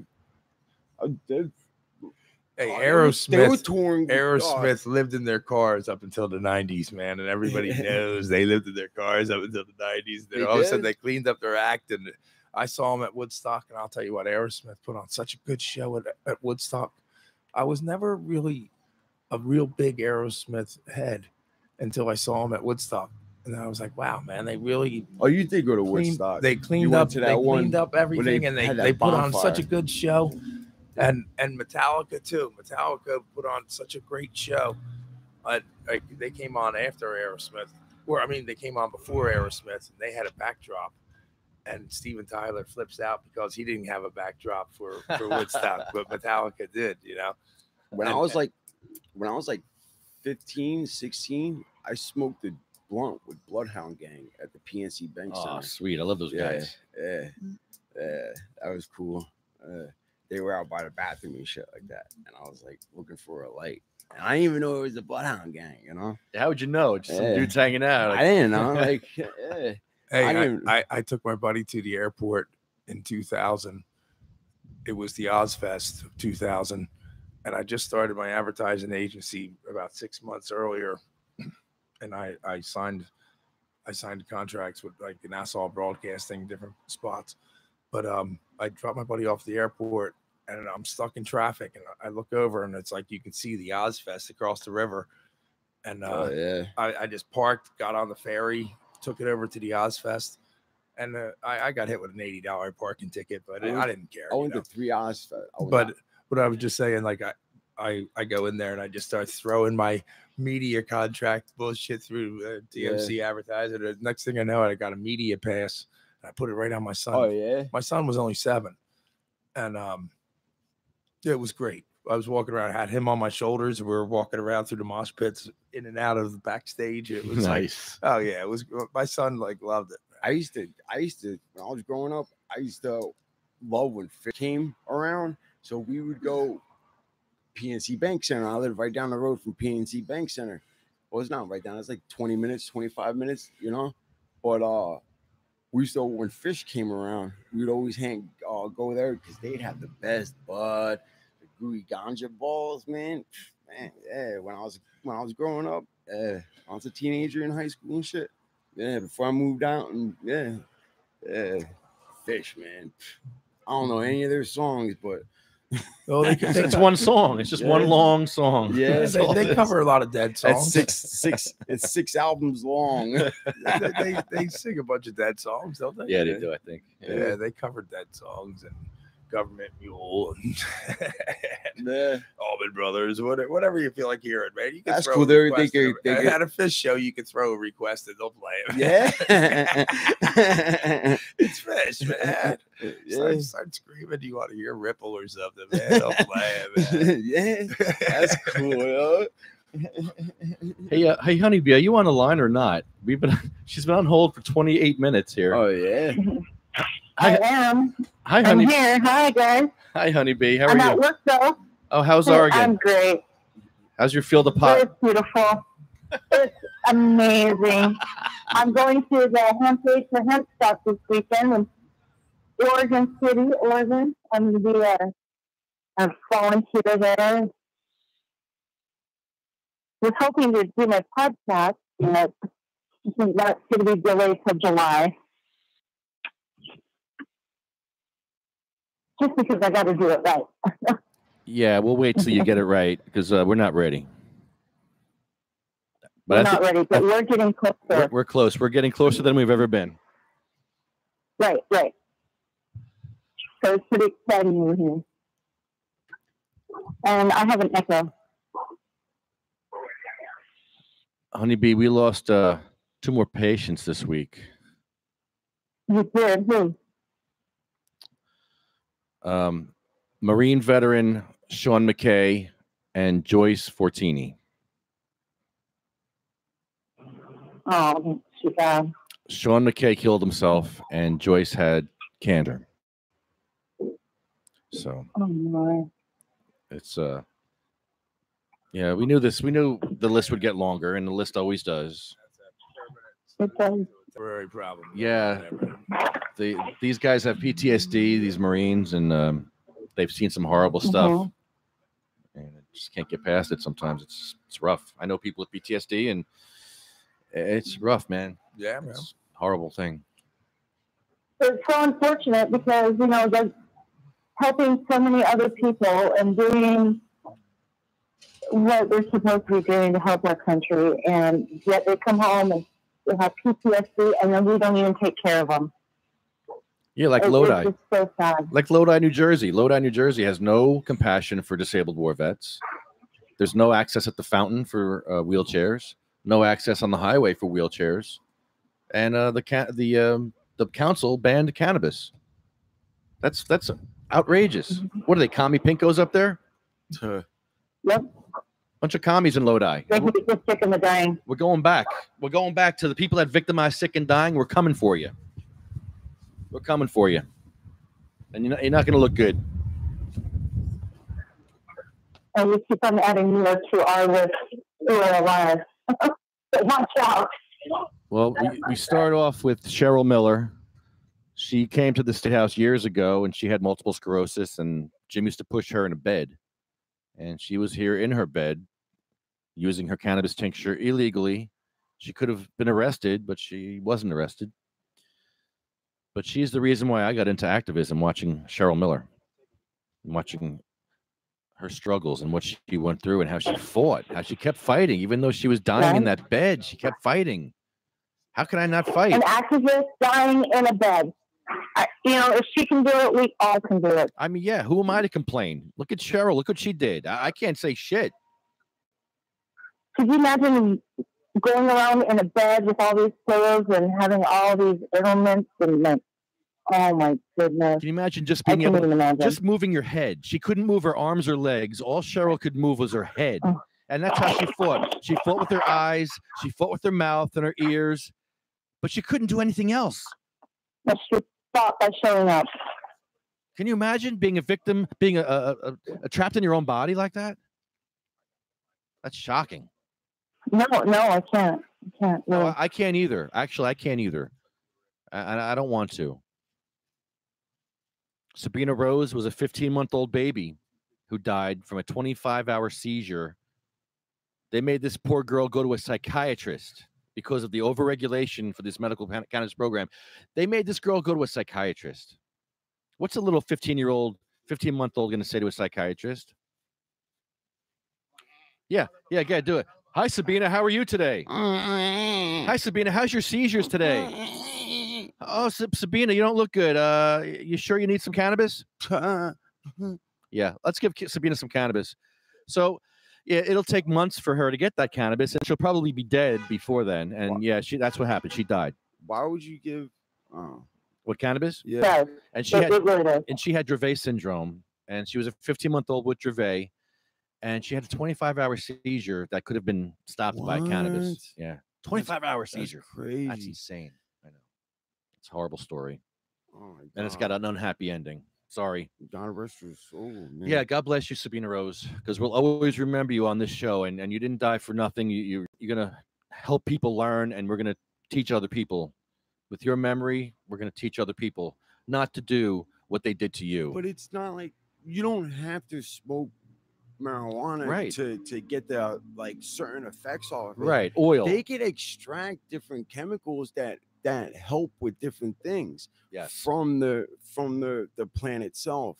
So there's like to relax your muscles part, or to help your appetite part. You know, because now they're looking at it as okay, the whole plant itself, like the oils from it. Yeah, but once you start researching it more and more, they'll figure out like, because it's like 1,000 chemicals in just to make up THC. So it's like this one chemical and you know, it helps with the appetite. This one chemical it helps with the seizures. This one chemical, you know, all right, we'll take this one out because it messes up your memory, or you know, so you don't pretty soon you won't necessarily get high from it. It's just to take a pill, you know, just like, because this is what we extract. The problem is with that is I need to keep switching strains because of my back pain. Yeah. I don't know how they're going to account for switching. Because of tolerance. Yeah. Because of tolerance. The different strains, I switch them all the time. So they need to account for that. Eventually they'll figure that out. Yeah. You know, they'll figure that out because like they should do that with pain medication. All right, this one type of pain medication might work. All right, because eventually you're gonna have to up the dose. Mm-hmm. It's like, you know, just like if you drink and then eventually you start realizing it takes more and more drinks to get you drunk, stop for a while, let that tolerance, you know, go down, and then, you know, or just don't drink that much. But what I'm trying to say is, Mad Dog 2020. Yeah, when you're switching up pain medications or something like that, like you won't have to up the dose all the time. So you go with a low dose of this, and then you I don't know. Maybe I'm doing wrong with pain medication. I wouldn't even mess with pills anymore. Yeah, I know what man made those pills, and I trust God because God is great. Yeah. And I like. I'm a big fan of God over man. Yeah, like I broke my ankle skateboarding. Ouch. A couple years ago, and they gave me pain medication. No. I didn't even feel it. I say no. I didn't even feel it. Give me some weed, doctor. Yeah. Give me some weed. Yeah, I ripped it up. I threw it away. That pain medication. Yeah. I'm not a baby, you know. Like, not a baby like Sabina Rose. Sabina Rose will never be an adult. She will always be a little baby. Yeah. On our list. I'm sorry, Sabina. God bless you.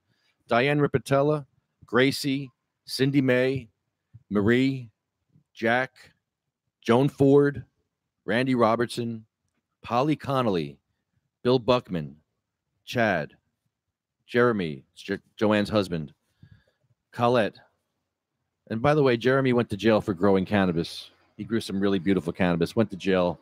They ruined the family's life, and he wound up dying because he couldn't get a job, and he lost his job, and it was just a mess. Matt, Troy, Russ Perry, Roger Barber, Jay Arletto,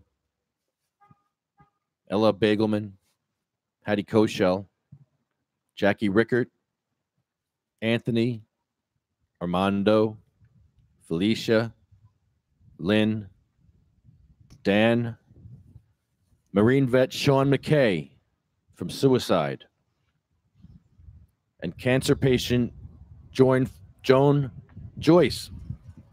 Fortini. Joyce Fortini died from cancer, and she was just diagnosed like 5 weeks ago, and she didn't even know she had it. And 5 weeks later, she's dead. And they're all on our list.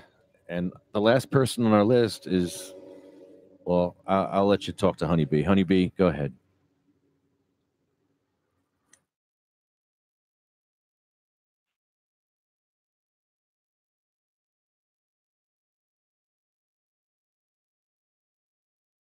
Honeybee, are you there? Uh-oh. Uh-oh. Did I lose you? Oh, no. Not again. I think I lost Honeybee. It says I'm connected. It says we're connected. I think Honeybee's at work. I don't think she can talk. Well, the last name on our list is Honeybee's son. His name is Michael Dillon, and Honeybee's son died from a drop seizure. He fell down, hit his head, went to the hospital, and never woke up because his brain swelled. And that's something he lived with for a very long time. I know people with drop seizures, and they're afraid to leave their house. They're afraid to take a shower. They're afraid to do anything normal people do because they can fall at any time. My friend Sarah showed me pictures when she's missing teeth. She had a black eye. Her arm was ripped open. Her hand was ripped open. Her VNS of her chest device was ripped out just from falling down. So, yeah, I'd be afraid to take showers and go and leave the house, too. What a horrible way to live with drop seizures. And then have the government to make, yeah, you got cancer. I know you got this. But here, jump through some more hoops. Here's some tax on your medicine. Oh, you want medicine in this town? Nope, sorry, not in my town. Not in Lodi. You can't have cannabis in Lodi. Sorry, only fentanyl and booze in Lodi. No medical cannabis. We don't care about the troops in Lodi. We're a bunch of commie pinkos in Lodi. We're a bunch of fake Christians in Lodi. You know what I think? You know what I think people should start doing? The states that that make you do all that, but it's legal for medical use, and then they make you jump all through these hoops. They start having class action lawsuits, against these people that are preventing you from seeking help. When it's perfectly legal now, and then. We don't sue them, though. We sue ourselves. We don't sue the politicians. We don't sue the police. We sue ourselves. You should start. So I'm going to wind up suing you for my medical cannabis problems. How's that going to feel? Go ahead, try. I mean, really, it's stupid. No. Nobody's accountable when they screw up. You should. And then it's like it's perfect. Say, New Jersey's now legal for medical, right? Yeah. Yeah. So, well, not really, because the towns are banning it. So that these towns don't know. That's who you start. Yeah, start sue them all. Yeah, that's who you start. You start class action lawsuits against these towns that are preventing you from seeking your medical care or disabled war vets to save your life. How do you not support disabled war vets as a council, as a mayor? Man, you wouldn't be on that friggin' council as a mayor. You would have disabled war vets. Man, idiot. They do things that you wouldn't even want to dream about. They're out there. They're saving your lives from thousands of miles away. They wouldn't even look at Don when he spoke. Don's a disabled war vet. Watched his whole team of 15 men crash into a mountain in front of his eyes, and then he had to go up there and try to rescue them. They found them all dead. He's got horrible PTSD from that. Exactly. He told his story, and they didn't even look at him. They passed the ordinance for banning his medicine. Or they wouldn't even look at him. Or they would tell him to suck it up and go back out there and do it again, And shocking. Yeah. And then not even tip your hat to him or, Oh, we're going back to Lodi. We're going to sue Lodi for their handicap access because they have none. I always tip my hat to veterans. Lodi has no access on Route 46. You got to actually drive your wheelchair in the street on Route 46 because the sidewalk is so littered with junk and you can't get to it with a wheelchair. Good job, Lodi. Good compassion. Good Christian morals in Lodi. I love it. That's crazy. Idiots. We're calling you out, Lodi. We're coming back, and we're going to sue you. And the world's going to see your shame and your ignorance. How dare you disrespect American troops that have lost their legs for you? Why don't you go over to Afghanistan, Mr. Mayor of Lodi? Go over there and get your legs blown off. Come back to your stinking town and then go out in a wheelchair and see what you can and can't do in your town without medicine. Nah, he'd go. Idiots. He'd go over there, but he would be in like behind bulletproof glass. Mayor of Lodi. Yeah, Mayor of Lodi. You're a wimp. Let him throw on a flight jacket and go walk through the streets of Afghanistan. Feckless. Yeah. Feckless, treating the people who support you, the people who give you that place where you sit, your little power throne. You don't have a power throne without disabled war vets, Mr. Mayor, Mr. Deputy Dog Mayor. He sounds like Deputy Dog, by the way. He does. He's got that Deputy Dog voice. Yeah. What is that? No, like the old like whiny, like. Yeah, it's really annoying. How he got to be mayor, I don't know. Disrespecting vets. Sometimes we'll just throw anybody in there. Yeah, puppet. They were all puppets. Yeah. And it's all corrupt up there. Yeah. Bunch of corruption. Money talks. No, because we went to another town a week later, and the town was like wonderful. They wanted to talk to us. They wanted to know more about medical cannabis. They wanted a dispensary in their town. I'm like, wow. That's open-minded people. Yeah. Oh, I love open-minded people. And they're Republicans too, by the way. These were Republicans. A good open mind. Shocking. A good open mind person, even if they disapprove of the topic, or they would sit down and listen. You know, not to try to change anybody's mind, just to see how other people think. You know. All right, we got to cut it out. All right. We're out of here. Honeybee, I guess. Nice meeting you, bro. Thank you, bro. What's your name again? Tim. That's right, Tim. Yeah. Come back anytime. We're usually here on Thursday. Yeah. We're are you still there, Honeybee? All right, buddy. You take it easy, man. Oh, okay. Bye, Honeybee. But I'm at work, so. Well, can you take us home? So you know. Can you end the show? We got to go. I can right now. Yeah. Did you say Michael? Yes, I did. Okay. Hashtag they shall grow. You're right. They shall grow. They shall grow. They shall grow not old, as we that are left grow old. Age shall not weary them, nor the years condemn. At the going down of the sun, and in the morning, we will remember them. We will remember them.